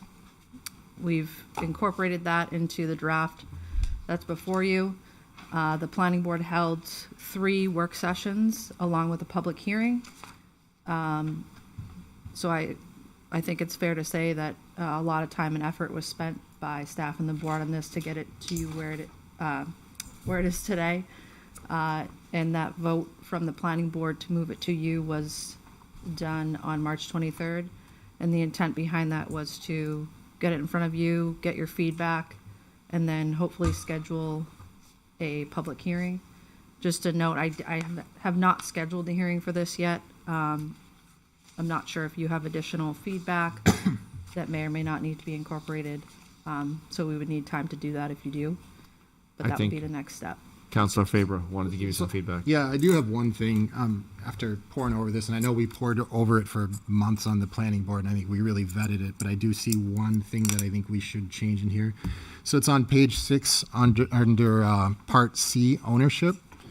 So it says, PUD shall be unified ownership at the time of application where multiple ownership exists, subject to binding agreement. I think we should take out the part where it says shall be under unified ownership at the time where multiple ownerships exists, because I think this should be subject to everybody, multiple owners or not. We should have a development agreement paired with a PUD. Just because you're a single owner, I don't think you should get out of having a development agreement. So that would be my suggested change.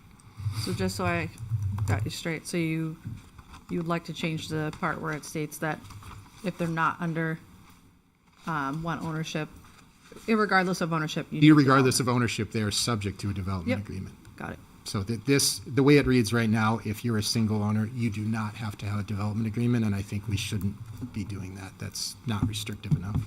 Okay. Anybody else want to add? Deb, go ahead. I have 4 pages, Good. minimal. I didn't get into the details. These are the 11 fixes with, I don't know if you want to go through all of do. this tonight. I want to get it out there so that Miss Karen, who's worked very hard on this, she can take all of our feedback. And I did give it to the planning board. And I it's went to that on meeting. the website too. Yeah. Can I just so I can't hear sent you. the council, and it's on the website for those who may not know, the summary document that was given to the planning board that outlines the changes, the draft meeting minutes from the 23rd, which have what I believe Councilor Paul is referring to for her comments, as well as comments that were received from other members of the public at that hearing, appended to those minutes, and then obviously the current ordinance that we're amending. So what you're going to So- present, she's already seen, or just? Yeah, it was, Okay. I brought it to the Okay. planning board. I brought it up. I sent it to all of them. Kelly, I had it put into the minutes. I thought you guys would have read it. I don't know if you want to go through it. There is a lot, and I'm not exactly sure how to address these changes, or at least a discussion on them, Yeah, why each not? one. Why don't you go through the ones you feel are important? And Well, they're all important Okay. to me. That's why I brought them here. So it says one, to close a couple of the loops that I found. Under the draft language, it says partial separated by a road. where are you talking about, Deb, just so I can follow This you? is the problem. Okay, just so I can. Yeah. Hold on. That's why I had hoped that you guys would have looked at it. I've read through it. Number 1. I should have brought. I read through it. I just want the public to understand. Yeah. That's all. I just wanted. Yeah. So you didn't think any of these were worthwhile corrections? I think, and we talked about it when I was on the planning board, and we talked about it with the planning board because we discussed those changes then, and we decided not to make them. I think we've heavily vetted this document all the way throughout, and so I didn't think that we, at this point in time, needed to vet it any further. I really disagree, especially on the establishment of the open space should be at least, 40%. I also disagree with the density stuff. I disagree with water and groundwater protection. I wanted to change on traffic mitigation. It says not optional. Transportation improvements may be required. That's 5.2.9. If I wanted it to fix to say shall be required, not may. It should be shall. They should have to do a traffic mediation. It should be mandatory. And I think that the building requirements things. Here's one here. Strengthen phrasing requirements. The draft says a substantial portion of the commercial must be built first. That should be changed. It Mr. should Chair, say no more than normally a first reading, 25% we of don't the go through rental this, and units this is should be only done in done. a public hearing. Okay. I was just giving her the leeway to open it up. Says I just think that if all of you don't mind, I mean, I'll email it to all of you. Do not respond to the email. You can look at it. Okay. It's a lot easier to do it on your own, but I really think that, like, no more than 25% of the rental units should be done before, at least 40% of the commercial is built, so that we have a better balance on these things. And what were the teeth to it? Failure to meet the phasing requirements. What is going to happen? What would we do? And I think that could be tighter. I think there's a lot of loopholes, and I know they wanted to keep it loosey-goosey, but in my mind, if this document is very tight and solid, not so tight that it's going to open us up to lawsuits, but tight so that the developer can look at it and say, okay, I can build a chair. These are the requirements around the chair, and there's so many different ways to build a chair, 3 feet high, 20 feet wide. So they don't have to keep going back and forth to their engineers. That costs a lot of money and takes a lot of time. If they have a better understanding of what we're looking for in this PUD and how we want it to function, being more specific and more clear, then that shortens the whole building time. There's less going back, less cost to them, and we're happy, they're happy, and it's moving through quicker. That was my thought about this. I know everybody says we don't want to be too tight and but you have to. You can't just say you can build this or that. No. And I know there are a lot of regs, but this is a very specific thing. And we're giving a lot of lenience because they're doing such high density. It really should be at the benefit of both the taxpayer and the builder, and I think they would appreciate it as well. I talked to a couple of developers. So I read what you sent. If you want to send it to the entire council, we can look it over, and then we can discuss it at the next meeting. And Dan, you had a quick question too.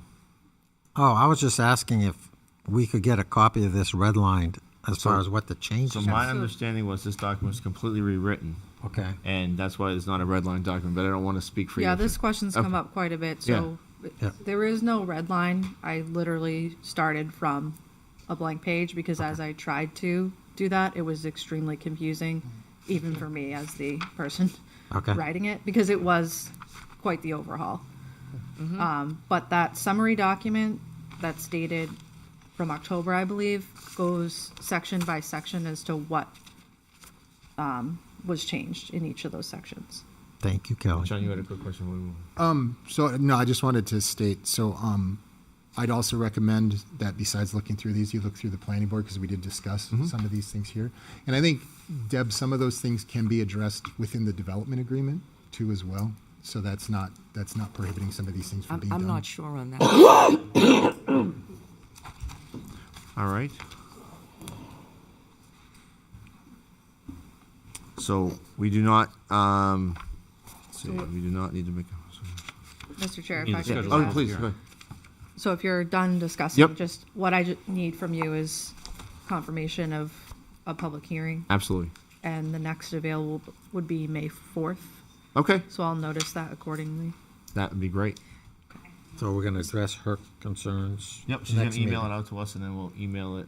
Next meeting. One more point. We have the public comment. We make changes or not. Yep. Then do we vote on it, or does it have to go back to planning? They look at what we did and they vote on it. Where is the final vote? If we vote to adopt it, then that's the final vote. That's the final It only vote? goes back to planning if we send it back to planning. Just two, if Okay. I may, just two things on that. So you have the final vote. If it is a significant, substantial change to what was legally noticed, because in the instance where we have a zoning amendment, a zoning change, it has to be noticed a particular way. So if it's substantive, then we should renotice it, updated with the changes, and then have another hearing. So there's opportunity for the public to review it and then come to that. Okay. Thank you. And Kelly, I just want to make sure if there's changes that people may want to see or not, they may need to go back to your staff and with legal to make sure that there are actually legal changes that can be done, correct? Yeah, again, just to the point about how significant the changes are, that may be needed. If it's, kind of a little bit of wordsmithing, we can do that in real time, but yeah. So we'd be looking at moving this to the May 4th meeting. Yes. Okay, thank you. Perfect. Just to be clear, so we're making one change under the definition of ownership. So that change is gonna be put in the draft that goes before the public hearing. That's the only change, correct? Is everyone fine with that change? But then we still get an opportunity. Oh, yeah, Yeah, we get it Oh, on yeah, March. yeah. Yeah. All right. You do something else there, or are you good? I'm just confused because if you're going to make changes and you've already noticed it, now how does that affect it? So I didn't notice it for a hearing for this exact reason, because I wasn't sure if you were going to have changes this evening that would require that. But if we're meeting the next meeting, Mr. Chair, if we're meeting at the next meeting and we're going to discuss Councilor Paul's changes that she wants to do, is that going to impact your notice? Yes. Not. It will. Yes, not, I mean. If we Have a change different it. draft. If you go into. If you and formally incorporate- accept her changes, And frankly, we should then be I will have to discussing those renotice. changes at the public hearing. We shouldn't be discussing them in the first hearing. There's a No, process to actually, if this. you want to make changes, now is the time to do it. So the draft that goes before, the people out there who are going to make comment know what it is they're going to comment on. Exactly. So if you want to make changes, you should do that now. That doesn't preclude you at the public hearing, once you hear public comment, to make more changes, go back out again, rehear it, and then people will be able to make comment on those written changes. That is how the process goes, because as Kelly indicated, if you go to public hearing, you make substantial changes, people should have the opportunity to come back and comment on it. And that'll avoid legal issues later on in the process. Mr. Chair, can I suggest that we hold off on posting the notice for public hearing until after we have our next meeting to see if we make any changes? So that way there, when they notice the hearing, we have the correct information? If we did that, Ms. Karen, we would push it off to the 18th meeting? Or could we still do it on the 4th? So you would be looking to have another discussion on April 20th? I would still wait. It would have to push to the 18th, based on the timing of when I'd have to get legal out. And of course, depending on what you do for changes, if any. So yes. Next discussion, April 20, and then the hearing tentative for May 18th. Because Sean suggested a change, but we didn't vote on a change or all agree on it, so. Is there anyone that disagrees with it? I asked No, Alan. no, I'm not saying I disagree with it, Sean. I'm just saying there could be other changes too, you know?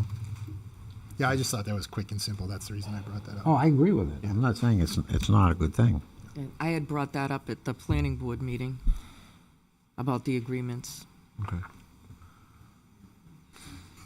So, the direction we're gonna give, I'm looking at the board here, we wanna have her wait to post the public hearing?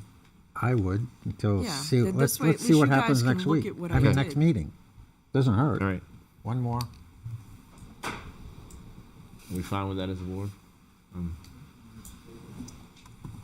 So just to be super clear, I'm making the change to Counselor Faber's. Yes. Yes. You would Yep. consent on that? Yep. Yes. Yes.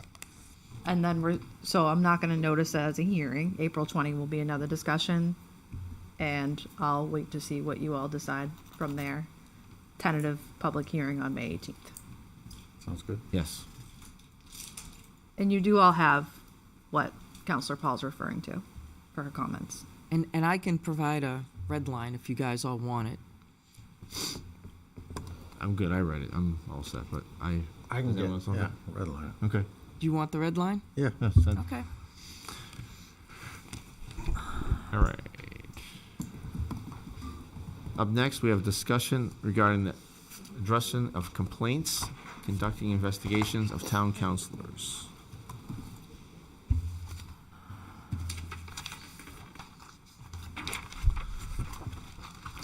Does anybody have any comments on the current procedure? I sent it, Yeah. to you. I will start off by saying that I think when it relates to counselors and elected officials, the anonymous process has, I think, not gone well. It's been, it's cost the town money, and prior to this, we didn't have this policy, and we all got along just fine without it. So I don't know how you guys feel about when it comes to counselors, elected officials. It doesn't seem like the process is working. It seems like it's being used as a political weapon, it seems like, in my opinion. It is. You're right. It is being used as a political weapon. And to me, I think, like we discussed last time, if you can't put your name to it, you can't provide, documentation to back up on it. I think it's pretty clear. Thank you. We got the complaint and move on. But I think that, I don't know if you looked at what I sent you. I did. And you shared it. I didn't want to take that power away from you. Make sure that you had it to disseminate. There is one spot in here that I was wrong on, but I think it kind of puts parameters on things by saying, what Dan just said. If you can post anonymous and you have documentation which you can provide, and that the complaint is actually a violation of the ethics and or charter, then that moves to another level. If it's just like we heard earlier, if it's just because I said the Lord's name in vain, which doesn't violate our code of ethics, people might not like it, but it's not anything that would be moved forward or warrant an investigation. So it would, at least the people who put in the complaints would get an acknowledgement. I think I put in here, we acknowledge their complaint and say that it is invalid and provide a reason. It's really short and sweet. It's just a standard response. But if there is something that was significant and needed to be taken to another level, then you move it on to the next levels. I think the reason this doesn't work is because it doesn't, because of the political atmosphere and because we have no process and no parameters around it saying this is what it is why. But we do want to keep the documents and everything as transparent as possible. So I don't, Dan, you didn't get but here you go. If you want it, you can pass it down to Sean and Ted. did you guys get it? I just sent it to Ron I didn't because he's the chair, and we were supposed to send in our little paragraphs, and so I did my homework, teacher, and it wasn't perfect, though. There's one section in there that is incorrect, but it's a starting point, I think, and if you want, you can put it out with the whatever you want with it. I'll just speak for myself. I think that prior to this program being initiated, if people had an issue with an elected person, they would bring it up and discuss it. And I think it's become a weapon. And I don't know if it's the right thing to do for us. Moving forward, it just seems like it's costing us a lot of legal money, and It's costing us legal money because we have no rules around it. Mm-hmm. Are we only talking council, or we're talking about? We're only talking about council. Council? Mr. Mulholland controls the administrative side. We're talking about elected officials. How about people on boards? Because we had a complaint against somebody on the planning board. I would say the boards would also be included, I guess. I'm talking I'm just myself. asking. Yeah, yes. I don't know what you guys would think, but So the boards would be included in what we're discussing for Yes, this I part. think so. Because we would have, if we would be appointing them, so I think, Yeah, elected, appointed yeah. council. My personal feeling is that we've had complaints made against people, and people have been eager to investigate it against certain people and then not against other people. I guess I'm torn between, I think it's a good thing to have. If it was used right. If it was used correctly. All right? I look at the recent one against Councilor Coombs. I mean, to me, that's ridiculous, to say that, it's an ethics issue or whatever it was. But I think you need something in place, but not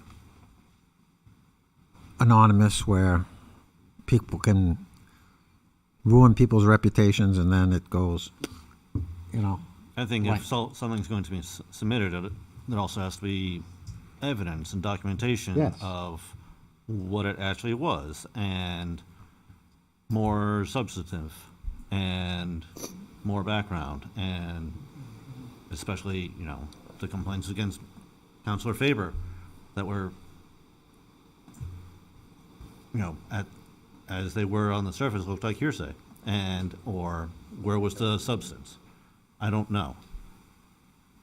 If you're going to provide something as potentially damning against Councilor Faber and there's no real evidence, I don't know how we can act on that when it's an anonymous complaint and you chose not to be reached back out to. So we don't know anything further than that situation.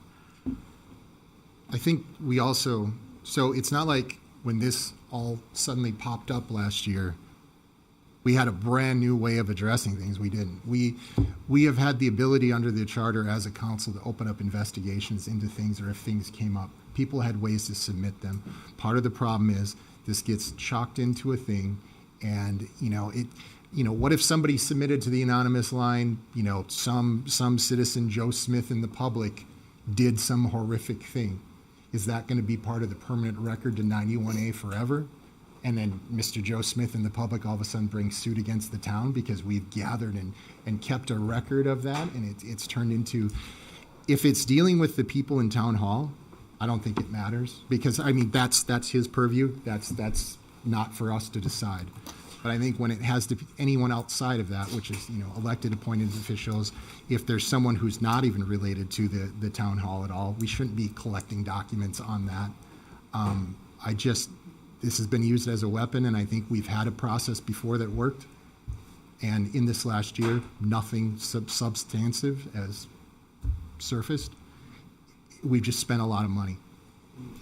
I can tell you, Sean, my process has always been, when I wasn't on the board, I was out there, I'd come up and I'd address the board and I'd say, Absolutely. You would. And I remember asking, councilors to step down or whatever if I had to. Yeah. But that's the way I did it. Not everybody wants to stand up there and say something like that. Some people are afraid of, retribution. So, I don't know. I'm torn. I still think they have the ability to contact us, let us know stuff. We can look into things if we so choose as a council. But the way it is now, it's a weapon. But I think, again, I'm going to be the voice of the other side, the pro and con. So I understand exactly what you guys are saying. And as someone who's had probably the most complaints here that were nothing, that's beside the point. I think that we have no way really to hold people accountable. And the answer would be take us to court. That's what they used to say to people at the council. When I would tell somebody they were in violation, and they were in violation, the answer was then, take us to court. Now, at least that person who stands up there and is angered, maybe once they learn that anonymous and non-cases are going to go nowhere and won't cost us a dime, but if they do say something that is actually, and they do have documents, it does hold us to a higher standard.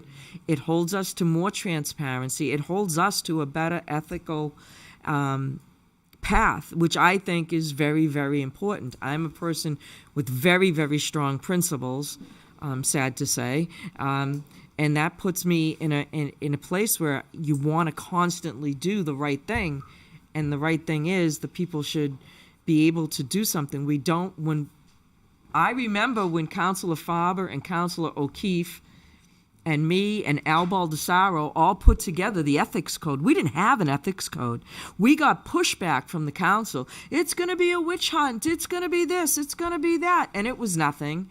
I wanted to take it a step further like other towns and actually have an ethics board that would review all of these things, that were appointed or elected, however you wanted to do it, that actually were able to look at these things and hold people accountable. Because if you're going to sit here and represent people, you want to be held to a good standard, and you want to be transparent, and you want to say, you know what, if I'm making a mistake, I want to know. That's me. But you guys do what you want. I gave my 2 cents. I just want to add something.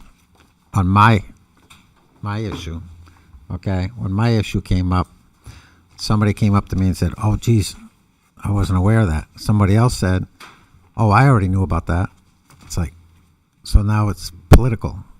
You know, it was a political weapon that was used against me, where another complaint came in, which wasn't divulged, but I'm going to divulge it, that I shouldn't participate in any budget hearing or vote on anything on the budget because of my investigation. So I look at that and I go, to me, that was very political. I somebody knew about it. It was all staged for certain reasons. So, and yet I understand. I mean, I sit up here and I go, I got nothing to hide. You can throw all the darts you want at me all you want. All right. I was on, a cop for 28 years and people threw darts at me back then. So, bring it on. I mean, you can go on your email and, your Facebook and attack me. I could care less. I know what I stand for, and I believe what I am doing is right. So, anonymous complaints, I don't know where to go with this. I'm torn because I know it's been used as a weapon. It's very clear that that's going on. But yet, I don't want to discourage if something is legit out there, that somebody did something wrong. There's other avenues to make your complaint. Like What though, Sean? I mean, Ron. Sorry. Sean, Sean, Sean. Ron, whatever. You can address it directly with the town manager. You can address it directly with the chair, whoever you feel comfortable addressing it to. But you have to understand the political environment in this community is so toxic that if you come out and you say, counselor, whatever, and there's people out there that are going to go on Facebook and start slamming you or whatever. So I guess that's my concern also. But I also, I understand, Sean, what you're saying, all right? But if for some reason somebody files a complaint and we ignore it and it comes down the road that, yeah, this was legit, we didn't look into it, shame on us for not doing something, I mean. And that still can happen. It could have happened before all of this. And I will say, I agree with you. And let's be transparent with the public. We've all attacked each other. We're not fooling anybody if we think we're all getting along.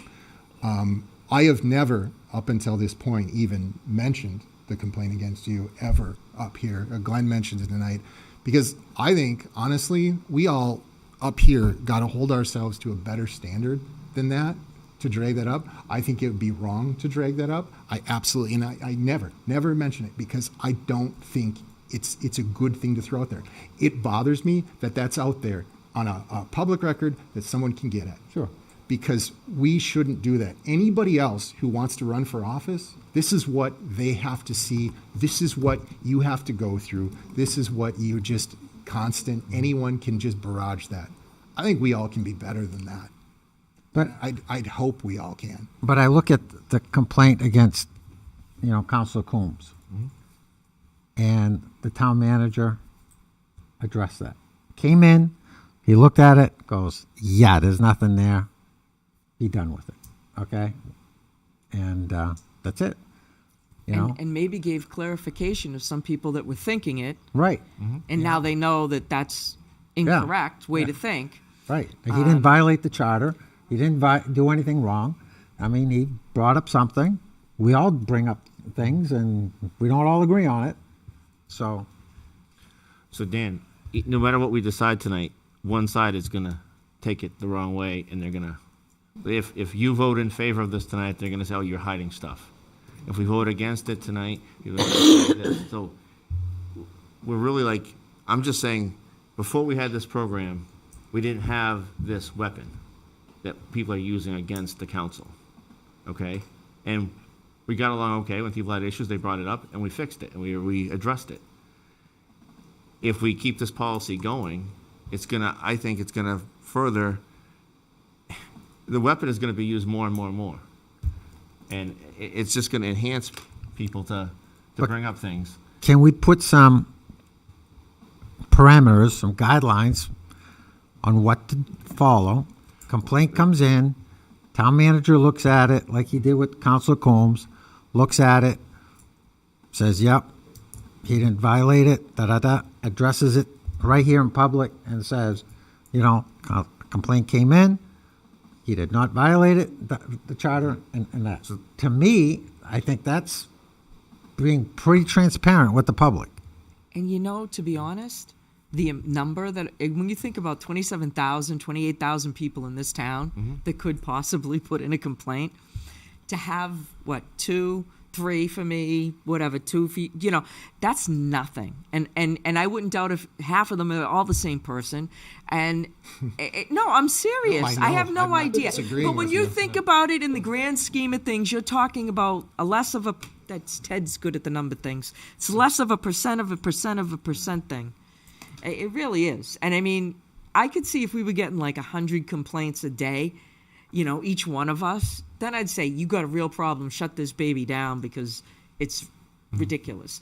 This is one person, maybe 2 or 3, that are just, like you said, weaponizing it. And I think if they get nothing, it's like a child. If they get nothing, their tantrum's over and they move on because it's not even going to be worth their energy. So, Miss- and then as we fix the second. policy, one last thing, No, that's right. as you table those things, but they're coming back, and we got a schedule for all of them. One of them was ethics. As we tighten our ethics policies, we put it out there, and I think if the community sees us moving in a positive direction, all of that stuff goes away, in my mind. And I think that's about it. In this political environment that we're in, Deb, I don't think it's going to go away. I think that people are going to, like I just said with this issue tonight, no matter how you vote on this, someone is going to say you're wrong. Okay? So there's many people that have contacted me and said, hey, this is people are weaponizing this. We didn't have this prior. We shouldn't continue this policy. And other people have said, like you're saying, hey, we should have this policy should be in place. No matter what we vote tonight, someone's going to be upset with us. So it's just a matter of, do we want to continue a policy that I guess is, in my opinion, is being weaponized? Do we want that to continue? So I can tell you that probably, I'll let you guys speak. I guess we're talking about how many people might be involved in this, and I could probably say I can count them all. The amount of people that probably filing these complaints, I can count on one hand. No, I'll use this hand because it's probably less. All right, just to lighten up the room a little bit. But my recommendation, this is what I'd like to see, is that we set the guidelines on how these are going to be done and revisit this in 6 months. 6 months or 4 months or whatever, and say, maybe this isn't working. And then you get rid of it. At least then you satisfy Trying. both. You tried Trying it to- with parameters. Yeah. It worked, it didn't work. Okay. Pass that Then on. nobody can come back to you, Ron, because you did the right thing. You know what I mean? You tried Just a it. suggestion. No, it's You tried to fix it, put other parameters around it. It doesn't work. 6 months. You just say, we tried to fix it. We tried to be transparent. Obviously, the abusers are still there. Shut it down.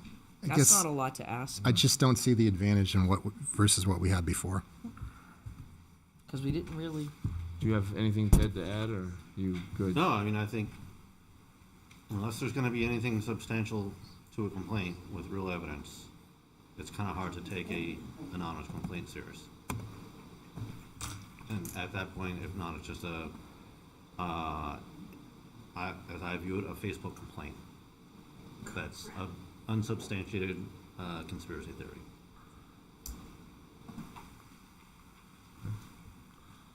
I've made my opinion clear. What do we want to do? I guess What we want to do is I'd like to see us put a policy together. We have a policy now and it doesn't work. Is the problem we have? I think. I'll make a motion to go back to the way it was before this last year, before January. We can go things can come in via regular email, everything else. We go, we can take it to the chair. We can, as a council, decide to investigate, not to investigate. Those are all provisions within our charter. I think we ended up with a lot of duplication. So I guess I will say that we go back to how we were at, March of last year.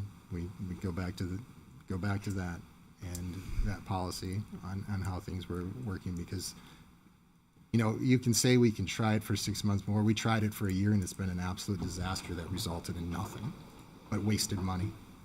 And so that's my motion. Wait a minute. Good. So, Sean, just to what you were just saying. So what if we run into the situation that I verbalized right after public comment, where one person gets the information, doesn't share it with anyone? Then what happens? Now somebody put in a complaint, the complaint fell on deaf ears, and maybe it was a legitimate complaint. We'd never know. Now what happens? You've totally protected people. If you're in my clique, I'm not going to tell on you, but I'll protect you, and I'll put yours out there, and you have no way of controlling any of this, the public. Do you know what I'm saying? So, all right, just somebody doesn't like Ron, right? I'm the chair of the council. I get it. I say, I like Ron. I'm not going to put that complaint out there, even though it's a legitimate complaint. Or I can say, here's a complaint against Dan. Dan's been nasty to me the last couple of meetings. Yep. I'm going to put that one out there. And see, who's going to control it? How's it going to work? There was a mechanism, but it wasn't transparent, and it wasn't out there and fair and balanced. It was one-sided, and it was controlled by the masses, so that happened. And yeah, we did put this out for a year, Sean, and at the very beginning, what did I say?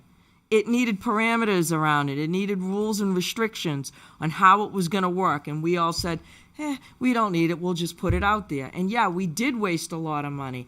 But if we had taken the time the first time it came out, talked it through like a board, like we're doing right now, we would have come up with the ideas, we would have put it in place, and guaranteed you we wouldn't have spent this money, this wouldn't have happened, and we wouldn't be having this conversation.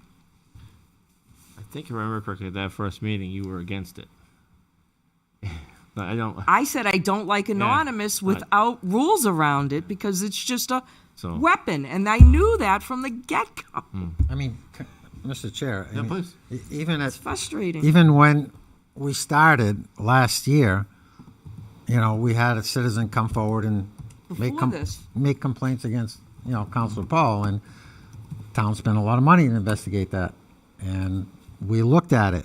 I said it at the time. There's nothing there. We can, but, we decided, people decided to, let's investigate it. So I went along with it. Came back, they were all unfounded, and it cost the town a lot of money. And that was before So I think we need to really take a look at it and say, is it really legitimate or isn't it? If it's not, town manager can address these things and just say, we looked into it, there's nothing there. But that's my opinion. Your opinion has changed. What? You started off being a... No, I think that we have to do it for everybody and do it fairly, okay? So if a complaint comes in, regardless of who it is, it has to be addressed, okay? And say, we got an anonymous complaint. It was looked into, nothing there. And that doesn't cost anything. And if that person that filed that complaint is not happy with those results, please come forward and speak to the town manager. And, if you have anything substantial evidence to support your... All right, we have a motion on the floor from Sean. Is there a second? To move back to what we were doing before? Is that what that was? Yep. The motion on the floor was to Conversation back and forth. go back to what we were doing prior to this being initiated for elected officials and appointed officials. I'll second that notion. All right, I have a motion from Sean and a second from Ted. All those in favor say aye. Chair, before you do that, you're going back to what policy, because you don't have one. We're going back to the charter then. So the way it was before was if there was a complaint, it was given to the town manager, it was given to the chair. As outlined in the charter. That's not actually in the charter that says that. So that's why I'm asking, if you're gonna vote on something, I need to know what, everybody else needs to know what we're actually doing, because we don't have a previous policy, we don't have an existing policy, we have no policy. So this creates a circle that goes nowhere. We have a system that takes complaints, that is on the website, that we can remove. Say that again? I missed it. We have a system that is on the website Yeah. that takes complaints. That can be for for the people under your, absolutely, we don't touch whatever got you want that. to do, you do. It just doesn't affect elected officials, appointed officials, or like no one not in your employ, just like members of the So I public. get that. So the thing is, if a complaint comes in, people should know what the complaint process is for a counselor or one of those appointed officials. We don't have a policy that talks about that anywhere, other than if I get them, I forward them to the council. So if we're going to continue to do that, then things will stay the same, because right now, all I'm doing is I'm getting those and I'm sending them to you. And then you're telling me what to do or not. So I just need to understand what we're voting on here, because we need to know how we're going to implement that. So maybe we alter the motion and just, we just take away the website piece, because I think before the website came into place and these anonymous complaints happened, we had a process where complaints were, they had an avenue to go to, and they weren't weaponized like they are now. No, I get it. Believe me, I can see exactly what that's you're my talking issue is, so maybe if the motion is just to take away the box on the check mark on the website for now.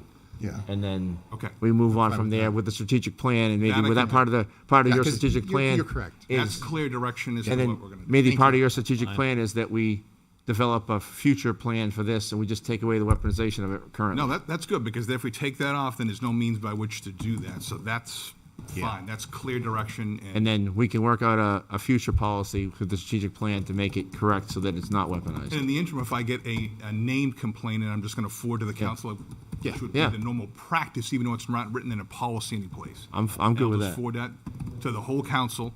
Yep. I want to make sure we get this clear in the recording. I'm going to send it to the whole council, and then you folks will act on it as you deem appropriate, as you've done in the past. Do you want to alter your motion? Yeah, I'll alter it so we remove it from the website. And Ted, are you still good with that second? I'll be good with that second. Okay. I have a motion from Sean and a second from Ted. All those in favor say aye. Aye. Any opposed? Opposed? Opposed. Chair votes in the affirmative. Let the record show that Dan and Deb voted no. We'll take care of that tomorrow, actually. Thank you. Thank you. Thank you also for the suggestion and clarification. Up next, under old business, we have discuss and schedule a public hearing for adopting of town council rules of order. Hold on. Yes, so Mr. Chair, if the council would like to continue with the same rules of order that you approved last year, all we need is a motion to adopt and a second. If you would like to make changes to the rules of order, we would need a motion to schedule a public hearing, preferably for the next meeting. Want to hand that down to Ron? We did that last week. You didn't actually adopt them last week, unfortunately. We took a vote, didn't we? No, you did not. There was, you adopted the public comment rules, but not the rules of order, which are part Okay. of the municipal code, and the charter requires that you adopt every year. So, Deb, what? Here, you need this? No, you just hand it to me. I just want to see what specifically would you like to change? I thought I made it pretty simple. I don't know. Okay. Do you need me to show you? Yeah, you want to just for the public? You want to just here? You want to just say it out loud for the public so everyone can hear you? Here. It's kind of confusing even for them. I just thought that we should add that all councilors shall use the official town accounts for town business. They should all use their emails, because sometimes I get emails and they're for the paper, and they come through the town council one, should not be used for that. I also get things from the paper email that's supposed to be for the town council, and I think that all emails that are generated by us for town business should go through the town email. And it's simpler for 91A. They don't have to ask for anything else. Thought that was already happening. Yeah, I already do that. Well, you I don't do it, guess- but it's not on here. We don't Just do to it the second just page. to avoid a hearing, I guess I'll just make a motion to adopt the rules of order. I thought we did it last meeting. So. Mr. Chair, I'd like to speak on Hey, the please rules of do. order. I want to address the rules of order because the rules of order were clearly violated on March 16th at the council meeting. Page 1, B3 committees. The council will meet at the organizational meeting and select the committees they serve on.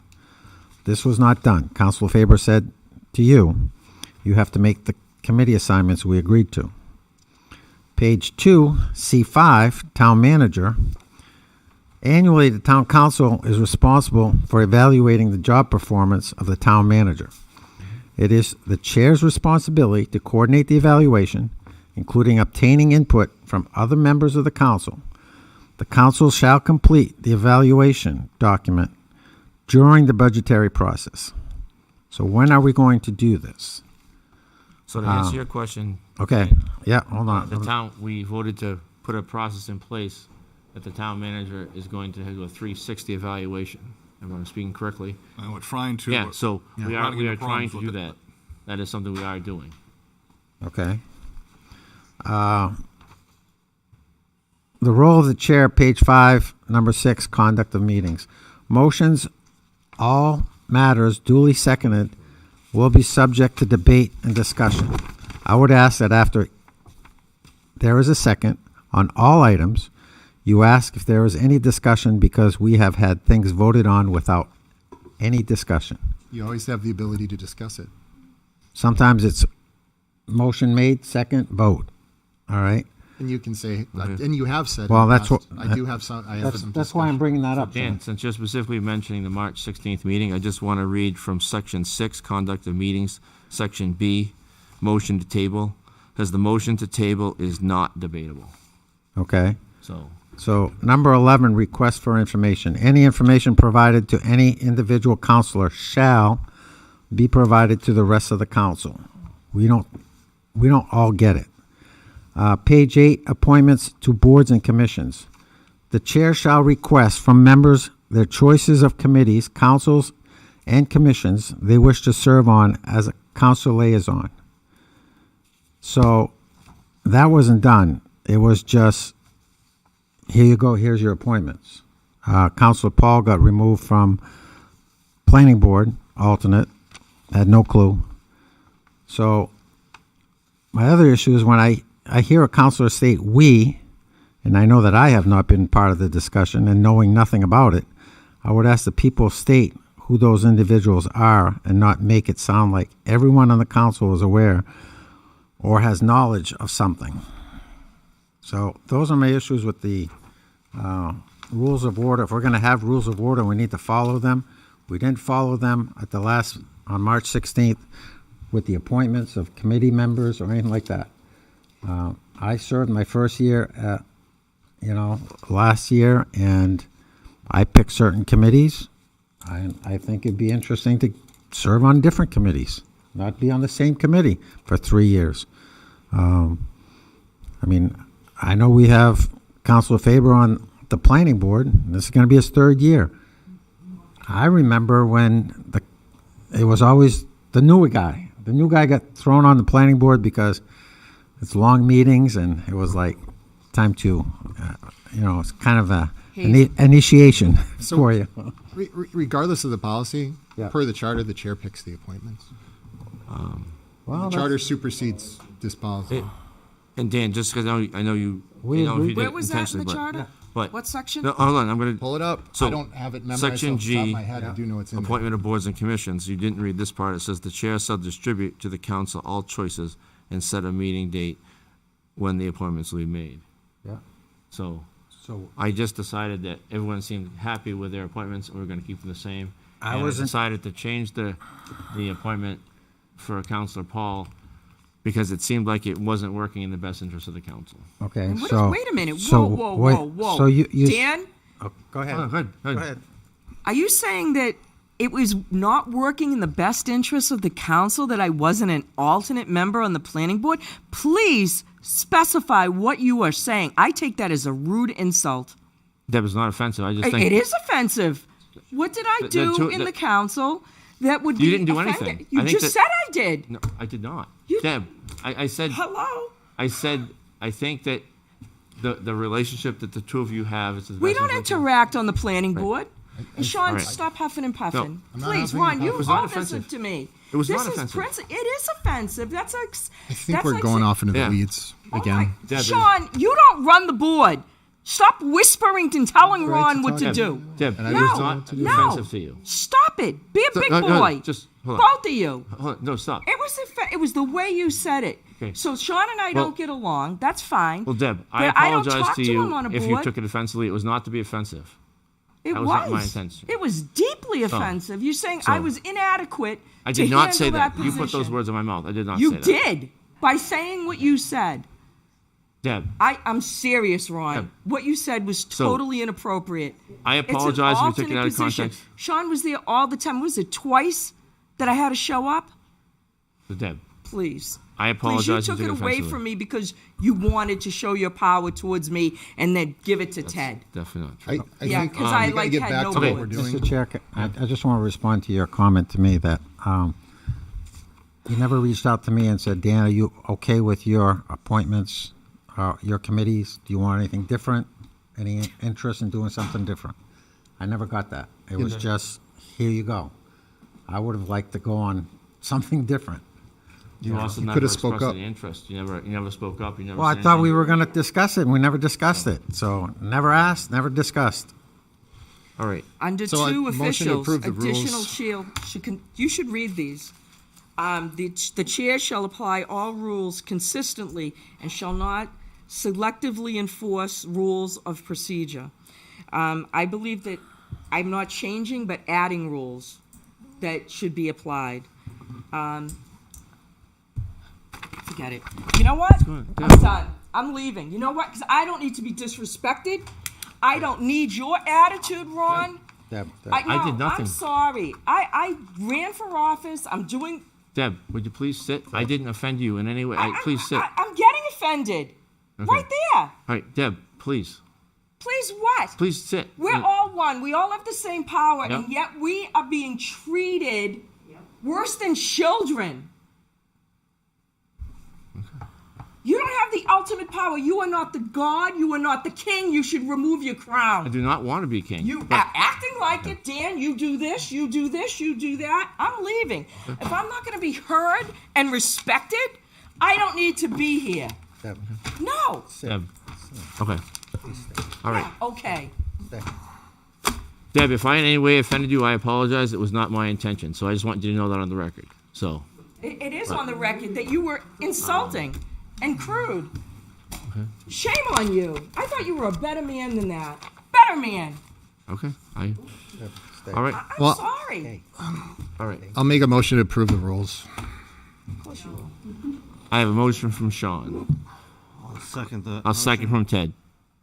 All those in favor of keeping the rules the same, say aye. Aye. Any opposed? Opposed? Chair votes in the affirmative. Let Deb, the record you're gonna show vote? It was I'll three. vote no. Okay. 2. Dan and Deb voted no.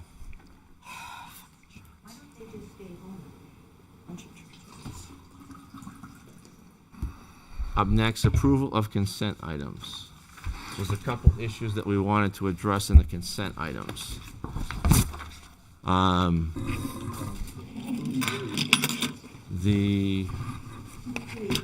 Who's the we? The audience would like to know who the we is, Ron. The we would be me, I guess me. The rest of the issues that I would like to address. I guess I'll trying to use it in being selective. I'll use the correct pronoun. The correct that I would like to address is the citizens petitions that passed on the warrant article are part of the consent items.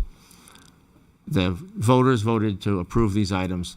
However, each of us on here may have a different opinion.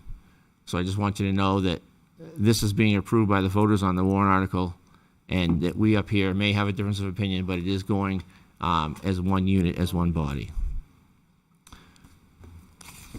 Mr. Chair, on that, Yeah. I have a question. Good. Because it asked for 5 signatures. Are we required to sign it if we don't agree with it? That is a question that, do you know, sir, if we, Yes, you can't make somebody sign something if they choose not to do so. It'll Okay. go through whether you sign it or not. I will send it for per the direction of the voters to our elected officials. That was indicated by the warrant article. okay. Thank you. So with that, I will accept them. I have something on the Oh, consent go ahead, agenda. please, go ahead. On the consent agenda, in the council meeting minutes, Yep. if you go to line 145, when we're discussing the contract for the town, the tax collector, Yep. it says the motion was carried 5-0. I don't believe Councilor Paul voted on this. And I know I didn't vote for the first one.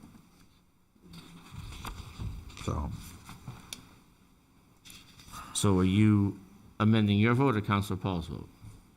I don't think she voted on it. It says 5-0. You did state after the vote, I do remember you said that this was 5-0, and no one spoke up to correct that statement. Can I suggest that in the future, because this is very confusing, when we don't know who's voting what, that we do a roll call vote? Exactly, according to the charter, which we should have been doing all along. You read the charter, right? You guys both know it. You tell me how to do it all I the did, time. I'll roll it through it, so. Okay. Sure I'll get a complaint Well, from anyway, that. I just think that we should do a roll call vote. That way there doesn't complicate I don't think we should anything. do a roll call vote. I think it just takes extra time. I think we can all be, adults here and actually vote. And if you announce the vote afterwards, if you listen and you disagree with, you don't think your vote was corrected accurately, correct it for the record. So tonight, I made it clear, each vote was very clear who voted no. Well, I'm trying to make it easier for the lady who does our minutes. That's why- Apparently it's been a problem, so. That's why he's clear. That's why I was tonight I tried to make sure every vote was accounted for. Okay. I'm just telling you it's an issue, but when are the the March 30th minutes coming out? Because these are not in here. I would say the next meeting. Okay, They'll likely be at the next meeting, yes. thank you. All right, motion to approve the consent items? I have a motion from Sean. Second. Second from Ted. All those in favor say aye. Aye. Any opposed? Opposed, Okay, because it's not changed. okay. Chair votes in the affirmative. Let the record show that Dan voted no and Councilor Paul is the meeting. absent.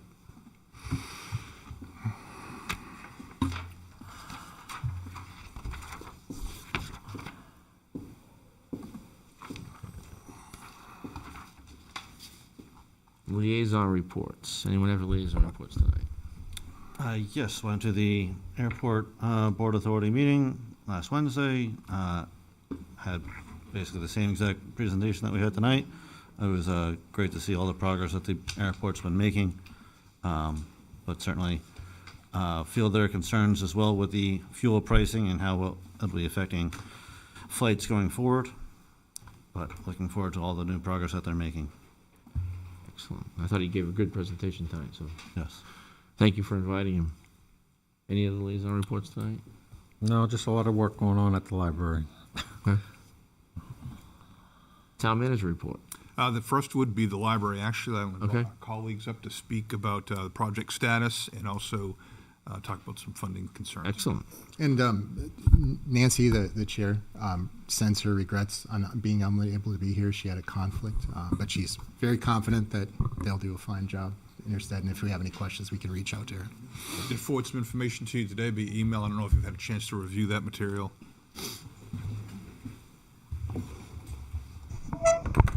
You guys can do too. It's late.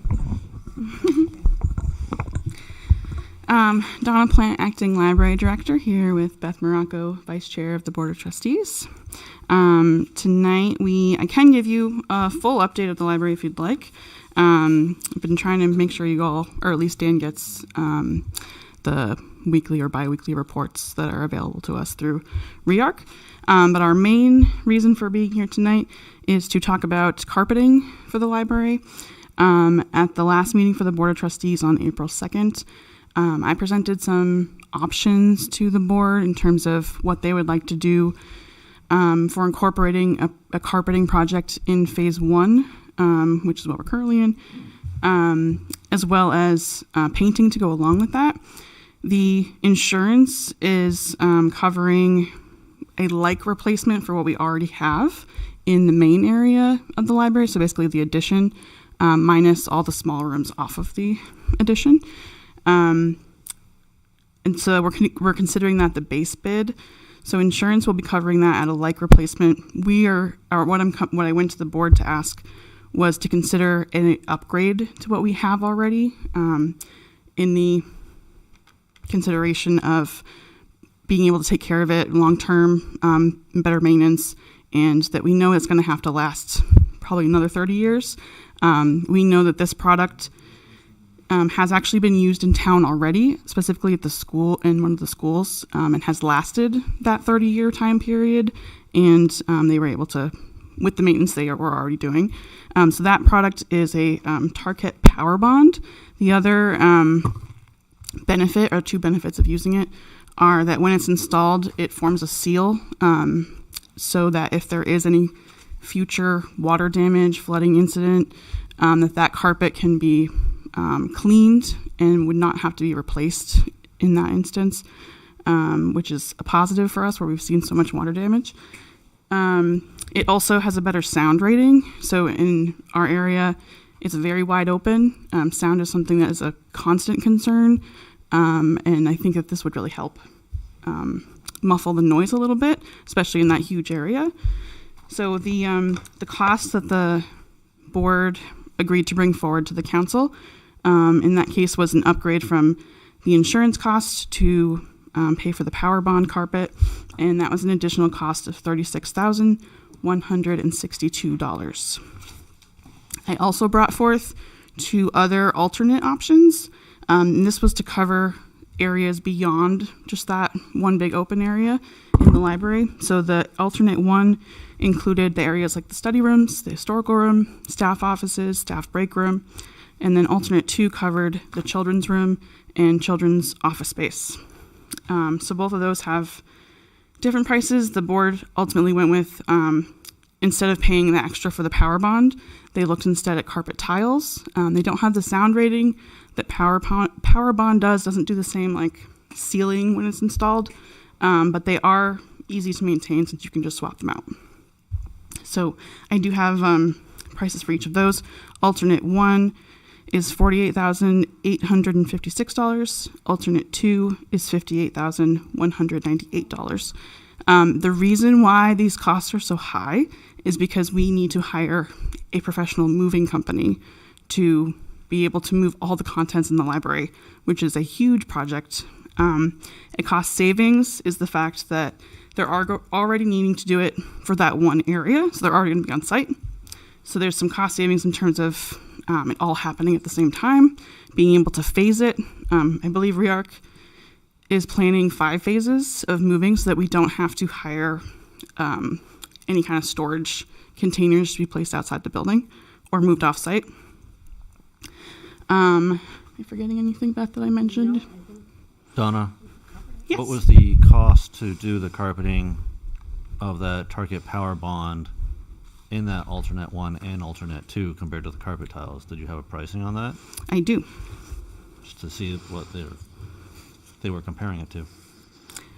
So alternate 1 in Power Bond was $53,814.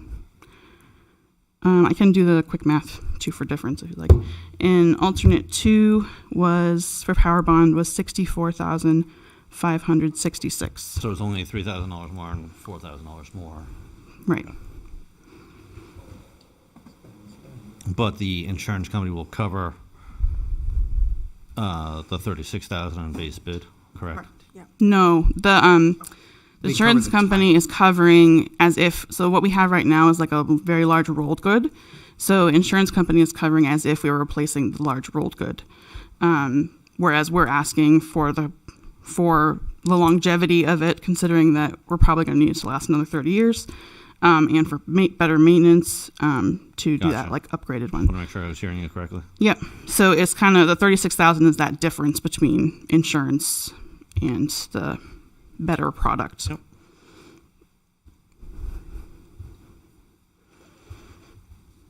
One of the library needs that Donna identified in kind of writing out that CIP form was the need to explore sound dampening options for the main room.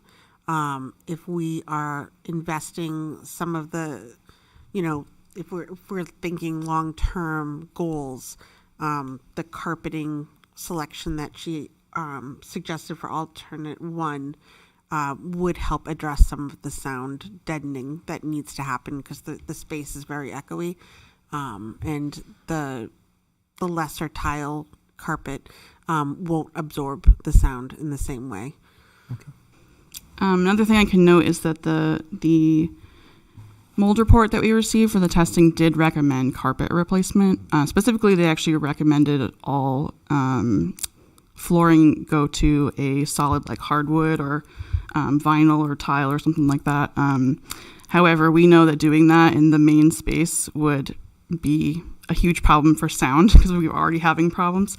So that's why we're looking at these instead of what their ultimate recommendation was. The other thing I can add is that this project, whether you do it all at once or split it up into pieces, it's going to require closing the library. So while the library is closed now, our preference is to get everything done. I think personally it's great for the public optics side of things because doing new carpet is going to make the space like brand new and it's going to look a lot different. So people are going to come back in after we've been closed for several months and really be able to see the difference in what we did during that time. So that's another thing I'm taking into consideration. I think the other part of this is logistics. Yes. Doing this now while they're closed is a lot easier to do it now compared to reopening and trying to piecemeal it either overnight or at different time periods where it's not really convenient for the library or the public. Yes. And right now, your staff has work to do. If you were to close for, phases that might look different if we didn't have a satellite option, that kind of thing to work out of. Yes, very true. And the carpet tile option allows you to replace just one tile if someone spills something or something gets damaged, right? You can just replace one tile and it's much cheaper in the long run, right? Because you can just correct. pull So up one tile and we would make sure we order like extra stock to keep on hand so that when those things happen, because they will, we have them to replace right away. Yeah. And the insurance carpet is not tiled, so that's if you have to Correct. replace it, you have to replace the entire. That's correct. And as well, I bet the current carpet is not very soundproof No. or sound dampening. So It's I'd say- 30 years old, so it's seen some things. And it's just the single roll. So when Yeah. there's a damaged section, you just look at the damaged section, even if it's 20 more years. Yeah. Yeah. Obviously, we do know that this is a big ask for a time when we've already asked for money for the project, and none of it was really budgeted since it's all been, kind of thrust upon us at the last minute. But we bring it to you in hopes that you see the logistical reasons why it ideally could happen all at once. But if it needs to happen separately, we understand that too. I think with mold mitigation, we're looking to follow the sequence that they recommend. And if you leave, affected materials in the building and you do like a full clean out, you've sort of left some of the problem to continue to be an issue, especially with books. The materials can, hold mold spores. So So really when they- cleaning it out seems to be the recommendation. So when they do the mold remediation, they're moving, or do they move everything out there? I'm just wondering because with the carpeting, we have to move everything out, and with the mold remediation, do we move everything out? to? Not everything. It's only the areas that have been identified by the testing. Okay. So there are some areas that already have, like some of the children's contents of the room already need to be moved to be able to complete remediation. But it's not the whole building. It's just the areas they've identified. Okay. Go ahead, Dan. So I'm looking at this whole project. What funds does the library have in their budget to try to help with this project? So I don't have a solid number. However, I do know that there is money.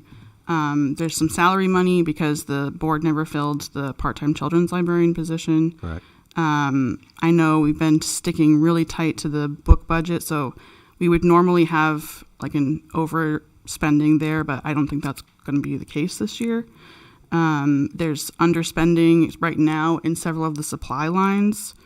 I do think that the board's already identified that the maintenance line is going to be overspent largely because of this issue, plus some other maintenance things that have come up unrelated. So I do think there's money. It's just a matter of how much when all's said and done. And our board has just reorganized, so we need to just have a little bit of time to kind of look into the overall, Right, because you have the financial library situation. director's salary that still Yeah. is vacant. But our treasurer has changed over, so we've got to kind of go through and figure out. I understand that, and I understand that it's a bottom line budget, so. Yeah. And I know money can be shifted around. Mhm. So as one counselor, I'd like to know how much money do you have that you anticipate that you're going to have at the end of the year to help for this project before I vote to allocate more money. Because the last thing I want to do is strap our departments on the town side, and all of a sudden the library has a $400,000 surplus, and it's like, what?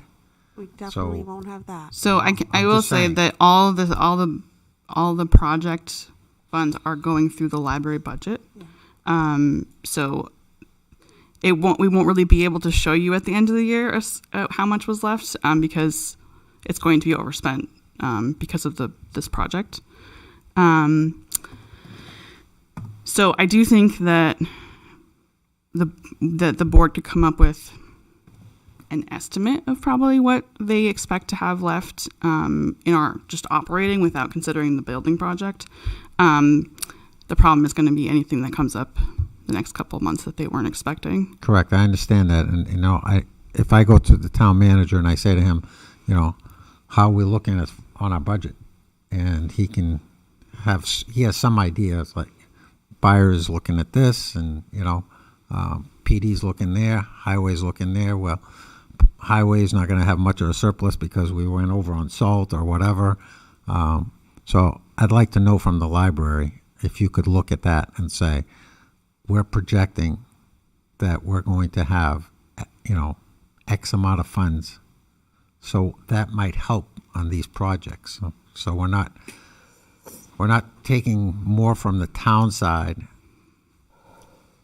because we have projects as well that we need to address that we're not addressing. I want to note too that in terms of the timeline, so REARC did share that a carpet project could add about 3 months to our as of today, add 3 months to the project. And we know that the carpet, in terms of ordering and getting it on hand, would take somewhere between 3 and 5 weeks. So I do just want to share that us going back for more information would delay us some more, just for your information.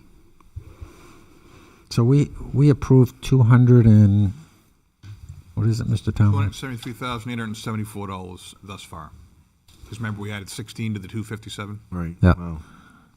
So where do we stand on expenditures out of that amount? $35,401.08. Is what we've spent? Yes, that's because the contract with REARC has not been finalized in terms of legal. Should be very soon is what I've been told. But as soon as the contract goes through is when they're going to be billing everything that's happened so far. Do we have the second, because this was a phased approach, correct? To phase 1 and phase 2. Do we have the second approach numbers on what those are going to look like? And if we don't, do we know when we're going to get those? We don't. Donna, I know, is working on that, and that's the concern here. Okay. Is we have, I would suggest, a big unknown, because we're looking at all the HVAC units. There's a problem with the existing boiler downstairs. I know Donna's been trying to keep that thing pieced together and working, but that's at the end of its life as well. And plus, we got the report from the outside of the building, insulation issues and other things that need to be addressed. We don't know what the cost of those are either. So I have to urge caution here. I think the base bid amount of the 36, I don't have that one in front of me, for putting the carpet tiles down in the areas that were damaged by water makes sense to do. You're going to be in there doing it. It does make sense to do all this because it'll be cheaper to do it now, but those things don't have to be done, those alternate 1 and 2, even though it would be best to do it now, but you don't know what these other costs are going to be. I've got a fire station where I got rotted wood, as you know, and that building is on the verge of being in the crisis mode that they're in, which we want to try to avoid. So it's about making, obviously, the tough decisions that you people are quite familiar with, that you have in front of you.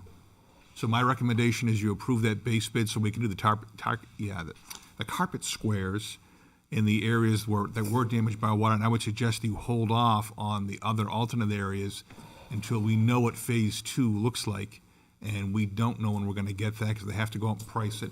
HVAC units are probably going to need a little bit of engineering because they need to be lifted up from where they are right now. So that'll require structures to put those on top of those. So that's my guidance to you. I just want to clarify one thing, that the power bonds that the board is requesting to be like an upgrade to the base bid, those are not actually carpet tiles. They are 6-foot rolls, and that's when it's installed, creates the seal that I was talking about. There is another price for carpet tiles for adding to the base bid. That's more like 14,000 range. Sorry, could you repeat? So there's two different 14,000? Yeah, so there's 2 different types of carpet, and I also want to say that we've been working with Liz LeBlanc, who's a local interior designer who's volunteered her time with us, which has been amazing. We appreciate that. So she brought forth these 2 suggestions, both the same brand. One is Power Bond, which is a 6-foot roll, so much smaller roll than what we have installed at the library right now. That's the more expensive cost for the differential because of the better sound rating and the seal that it creates when it's installed. The carpet tile is the one, it doesn't add anything for sound necessarily. It doesn't do the seal, but it would be better for maintenance because you could just swap them out. Yeah. So I can give you both prices if you want. Well, I was just, because I was, differential. When you said 14,000, all that blurred together, so I was trying to, because I'm trying to write down number and then what the number is. So I had the number, but I didn't have the. So the Power Bond, which is the what we're saying is the ultimate like product here, is the 36,162. Okay. And that's just to do that area that the insurance is covering, but make it a better product. And same area, but when carpet tile would be an increase of 14,772. Okay, from the 36,162. So it's a $22,000 savings. Right. It's the. Oh, okay. The it's other like one's level less. 1, level 2. Okay, 14,000. What was the end number? 14,772. Thank you. And you would prefer the carpet tiles, right? Is that what you're saying? No. For No, select spaces. Oh, okay. Yeah, the board and me as well are asking for the Power Bond, so the more expensive one, to upgrade the area that the insurance is covering. So for the 36,162. Yep. What has to be moved? In terms of what in the library has to be moved? Yeah. It would be basically the entire adult section, except a collection, except for the historical room. So do you know what the cost of just moving that area? I do. Is that not in the moving? So this is actually included in the insurance estimate because the insurance would be covering the The moving. insurance is covering that part? Yes. Okay, never mind.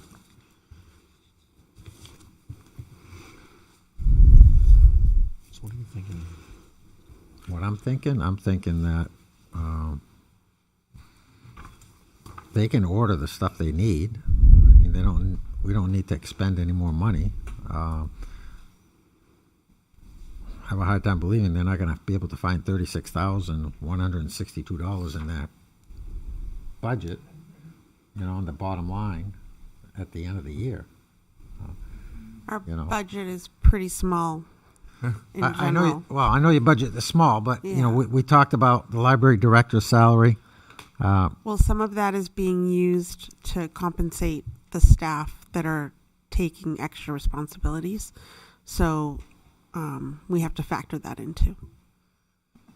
Then you have a part-timer that's not hired, so you're saving money there.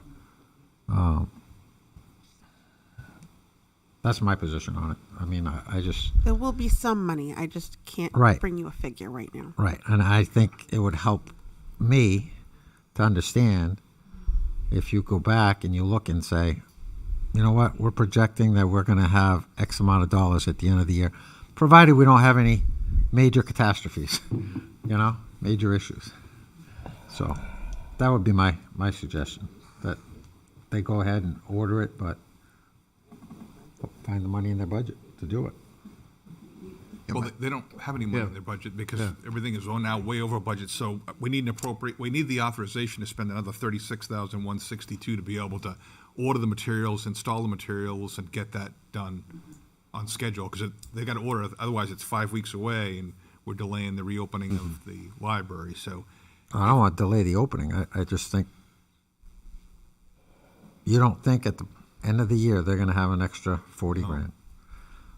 we're spending legal expenses that we're not even budgeted for the library, remember, and they got contract negotiations, all that just adds up and adds up and adds up that is not even contemplated for, that we're carrying over on the legal side amongst our own legal expenses. So again, my recommendation is you authorize an additional $36,162 to allow us to get the carpet that's needed in the areas that are damaged. I can go along with that, not the other projects. I think we need to those are wait wish- because, again, I don't know what we're going to have at the end of the year. Right. We have areas that were overexpended, as you indicated, on DPW for Yep. snow removal. Our legal line is going to definitely be over. And there are other odds and ends here and there that are going to be over. And we got to be careful about what we're doing. We're on track now to have a surplus, but how big that's going to be. And then we have the phase 2 items we have to deal with too, which are unknowns. And I think they're going to be expensive. So this is a process thing. Because I think this was discussed at the last library trustee meeting, and either, I don't know if you were there or you weren't there, but if you weren't there, maybe we get some communication from the chair to you so we can get it to the council, because the hard part I have with this is I'm trying to process this right now in real time, and we got an email probably this afternoon. I didn't get that email, so. Well, then all I you're can tell you. even having a harder time. Right. But yeah, I just want to, if we've got some of these expense items coming up, getting that back to the council so we have a lot more time to process this would be really helpful in the future. Right. So what we're looking for tonight is the 36,136, 162. and then we can come back and talk about the rest of it at a future date. That would make sense. That way we're not saying no to you. We're just approving this tonight. We can do our research. Yep. Dan can look into it, and then that way at least they can move forward. Exactly. I will motion to approve the spending of the $36,162. I'll An second. additional, for the record, an additional An additional $36,162. $36,162 for the new carpeting. I'll second it. I have a motion from Ted and a second from Sean. All those in favor say aye. Aye. Any opposed? Chair votes in the affirmative. Record show that it's 4-0. Counselor Paul is absent. Thank you. Thank you. All right, you had some more on the agenda, sir? Yes, I do. Morrison Meeting House, I've met with several different groups of people on this and received some really good feedback on this. We are scheduling a public engagement session for the 27th of April to allow folks to, you've done this before my time, and you had a process by which you did that. It sounded like it worked pretty well from the feedback that I had received. And that will allow the folks to be able to give me feedback to make sure I include that in my memo to you, that I really would like to get to you by the end of May, if possible, so that you can make decisions you need to make in terms of what the next steps are going to be. So that's really the plan for that. I've got a draft of the memo, and I've got 5 different options, and we talked about those the last meeting when you directed me to move forward on that. So nothing's really changed there, but I have had some good feedback from folks, which is actually very helpful. My plan is to incorporate all those documents those folks gave me and that feedback. I want to attach that to my memo so that you have all of that. So there's that. One of the things I would suggest, as you know, we've been dealing with the Procopio project and infrastructure in terms of strategy. Most of that I've been working on with the staff, not a whole lot of council guidance. That's not the council's fault.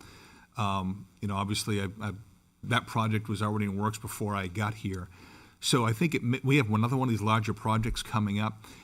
It would be helpful, whoever the planning board, whoever the counselor is assigned to the planning board, it might be helpful if that person is involved in some of the meetings that we have during the daytime. If they're available, they could do that remotely or in person. Particularly, again, the one who's assigned to the planning board, that would help to allow some more connectivity, because we're talking about public policy decisions that have to be made when it comes to spending money in infrastructure, especially these large ones. And we have a big one coming up, and we can start that one at the ground floor.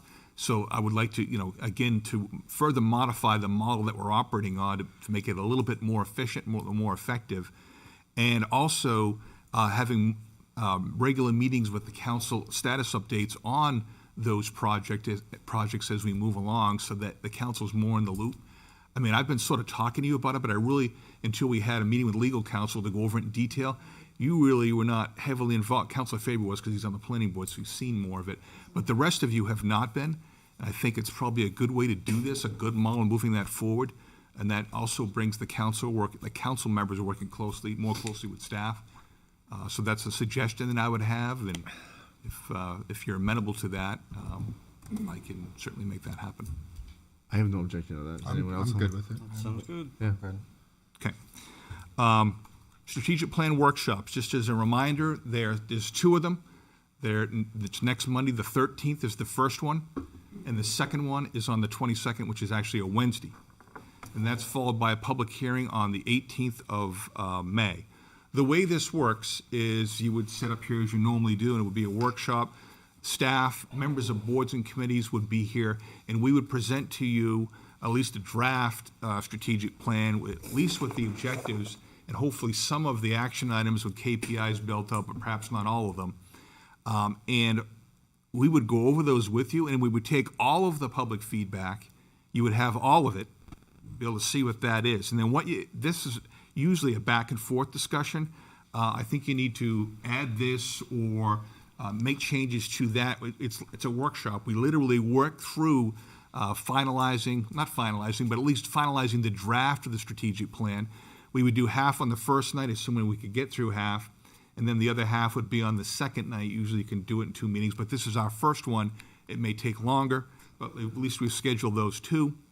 And then what we would do is we'd have a draft that the public could view, and they would be able to provide feedback at a public hearing on the 18th as to what that should be.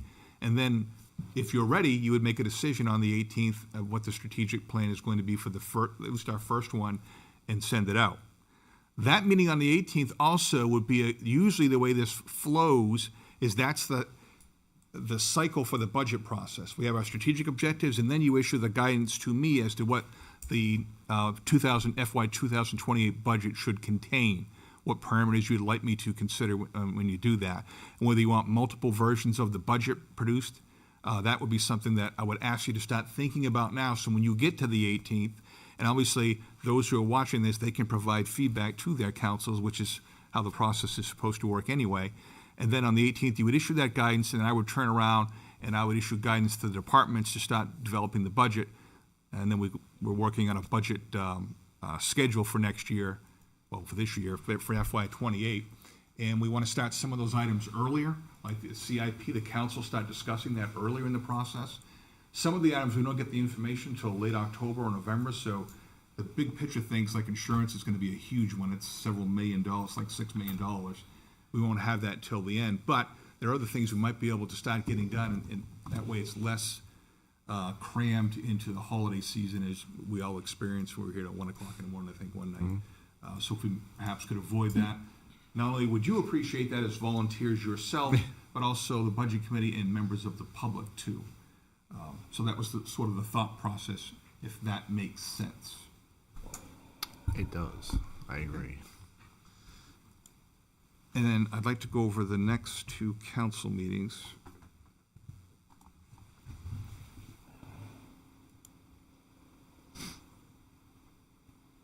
All right. So obviously the 13th is a strategic plan workshop. And then on April 20th, we have a public hearing on a grant for $30,000. It says the PUD, but obviously that's going to get pushed out a little bit to May. And then another public hearing on the council rules of order. We already passed those, so we don't need to do that. That makes that a little bit easier. I do anticipate on April 20th, we will have discussion about the Procopia agreement. They were not able to be ready for that for tonight's meeting, which it was originally scheduled for. I do believe they're still going in front of the planning board on Wednesday. So we would have that presumably on the 20th, but that's what we're looking at tentatively there. And then there's a discussion regarding resident requests for skate park renovations, sponsored by Councilor Paul.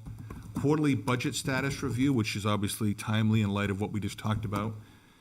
And then we discuss and schedule a public hearing for May 4th regarding the proposed revision of the municipal code and regarding Chapter 20 of the ethics provision that we've been working on for many months now.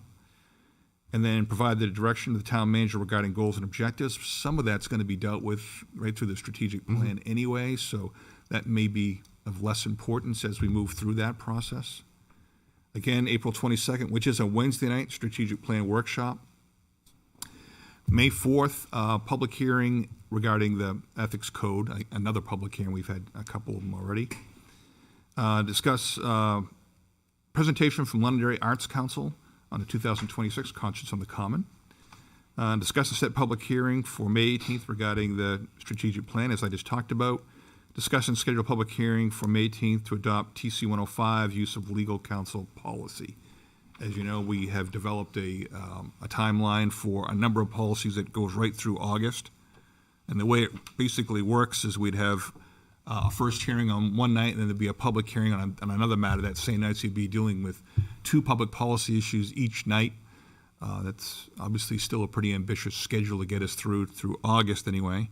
And then there's plenty more backing it up behind that. Excavation ordinance, roadway excavation, and driveway permit ordinance. We've identified some pretty serious problems there that they'll have to wait till the fall to be able to deal with. And then we're going to be in the budget season anyway after that. And that is all I have for you, unless there's any questions for me this evening. Any questions? Ted,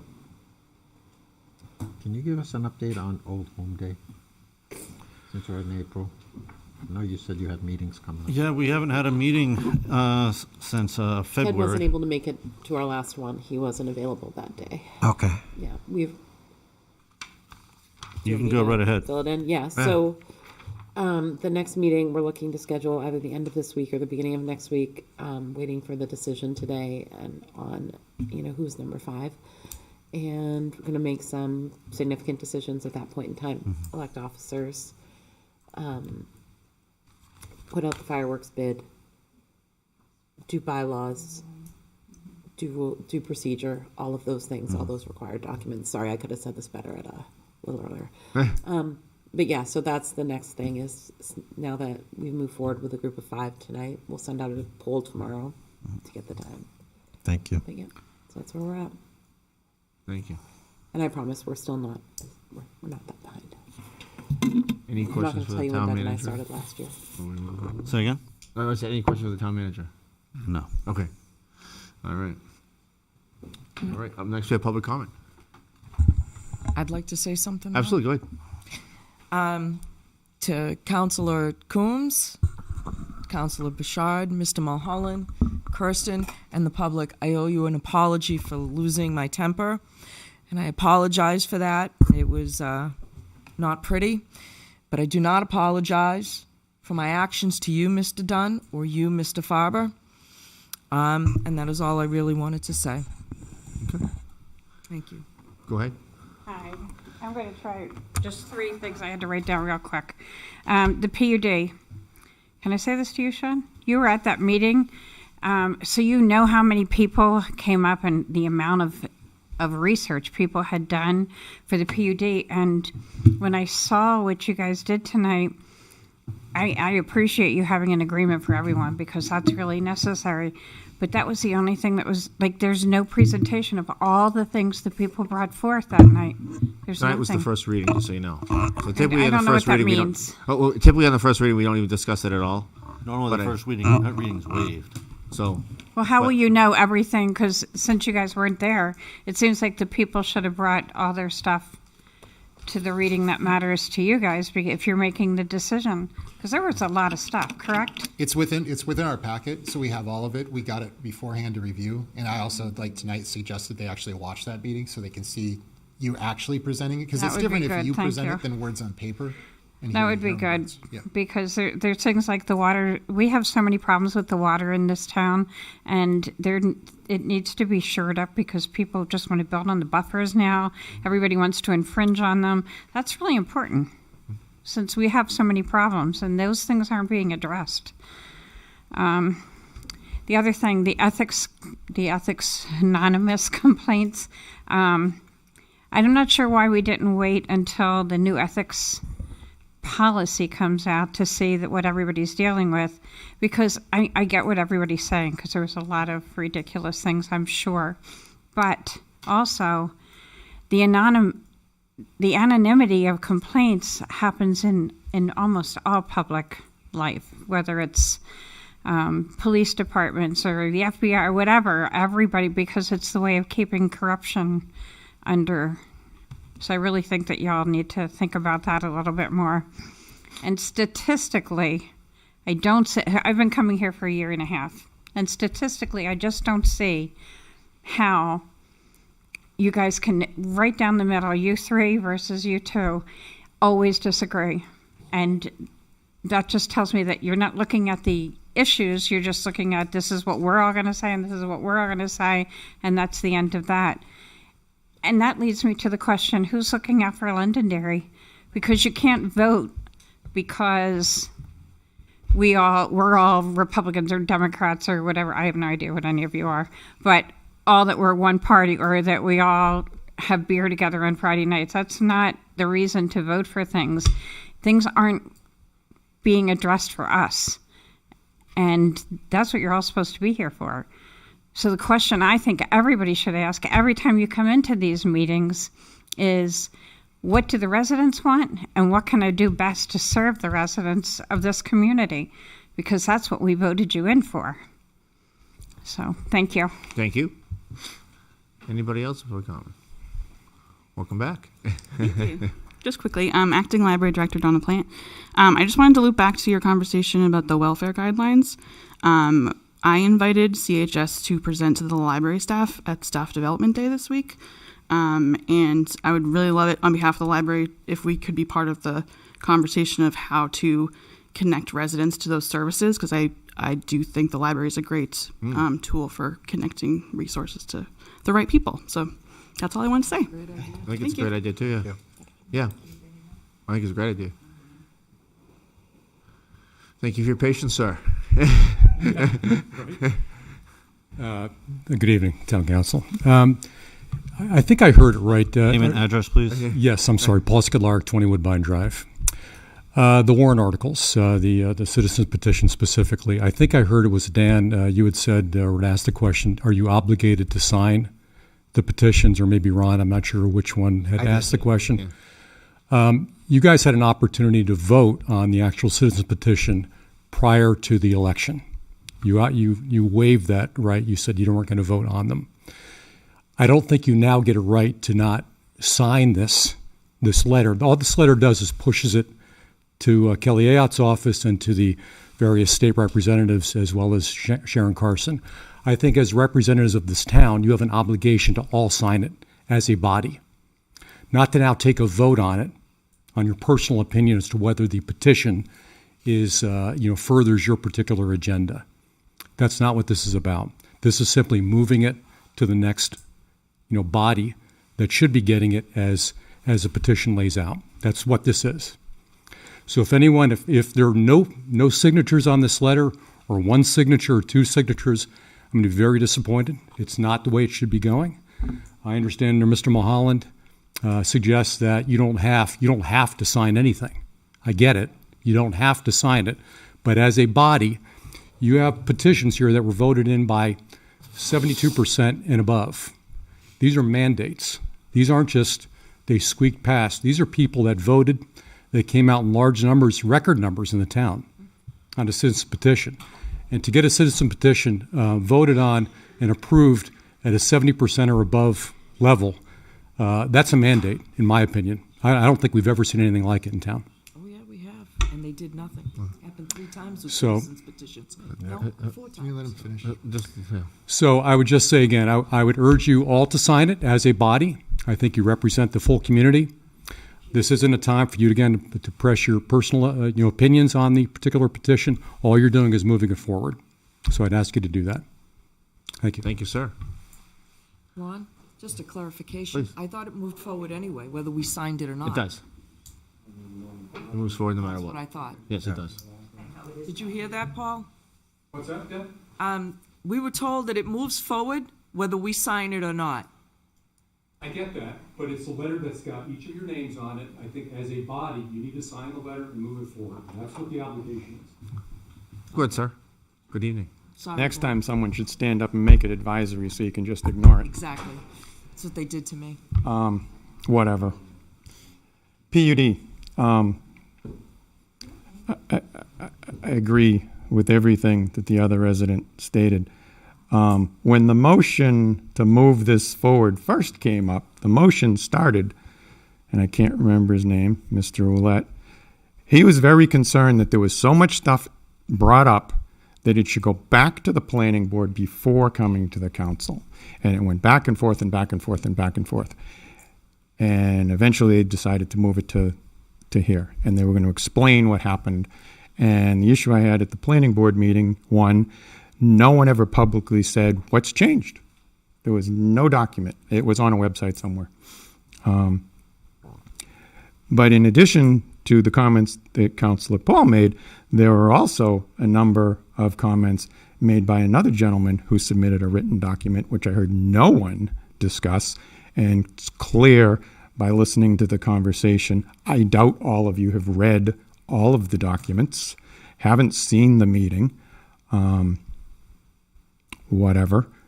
And as far as the meeting, there was people here. It was not publicly broadcast live, but going back to the anonymous and how everyone is against anonymous, someone on the board gave a whole bunch of information to a website in town so that they could crucify the residents who showed up, which is great because we're going to get rid of the anonymous, whatever.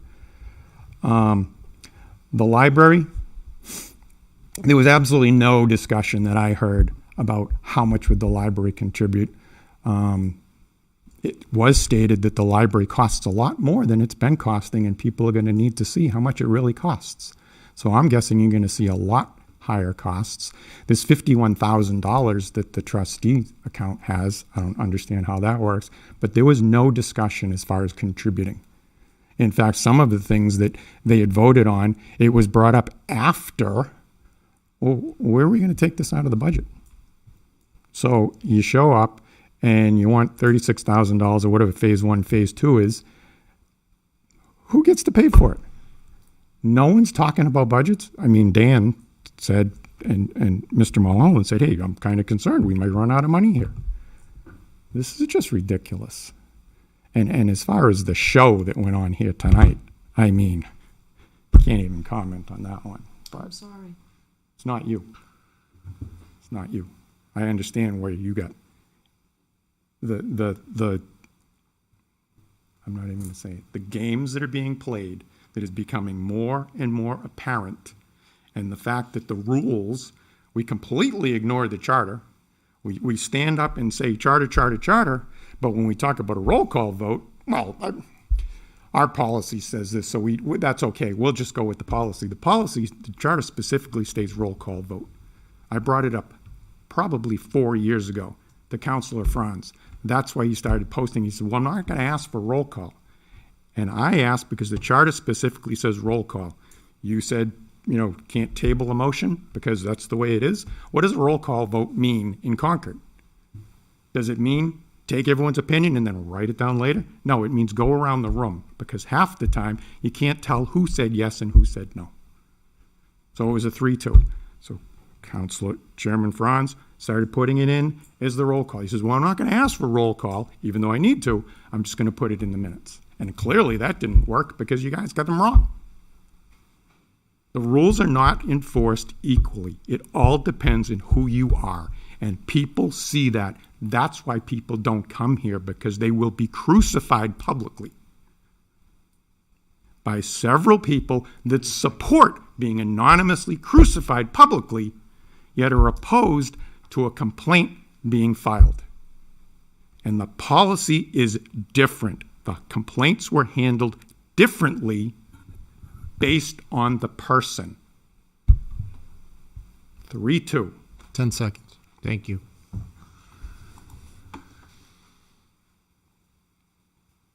I'm waiting for my 9. I got 10 seconds. It's time. Thank you, sir. Good evening, Christine. Thank you for your patience. Christine Perez, 5 Wesley Drive. I don't know who you are, Councilman Dunn. I commuted 3 years to the State House with you. That was the person I knew. I have no idea who you are now. But what you did to Councilor Paul by taking, without even discussing with her, taking away a position that she was in without even discussing it with her and giving it to someone else who's part of the 3 was unbelievable. And you say that that wasn't a direct knife at her? It was one of the crudest things. And there's been a lot of them that I've seen you do. You should be absolutely ashamed. Now, you should have you owe her more than an apology. You should give her that position back. And every year I've come here, when it was the first time, it went through the counselors what they wanted, okay? And one of the counselors up here tonight said we should stand to a higher standard. Counselor Faber, were you a higher standard when you publicly called the town manager a liar? Publicly called him a liar and put lies on Facebook pages? When you publicly called me names about a bill that I put in and what it was, you didn't even know what the bill was about. That was a blatant lie. And talk about being political. You worked really well to make sure that lies went out about me. You should be ashamed. You should actually, there should be a no confidence vote on this town council. You should be removed from chair, and you should be removed permanently. Thank you, Christine. Anybody else in public comment? Seeing none, I will close public comment. I will accept the motion to adjourn. So moved. Motion from Sean, second from Ted. All those in favor say aye. Aye. Any opposed? Chair votes in the affirmative. 5-0. Thank you, everyone, for your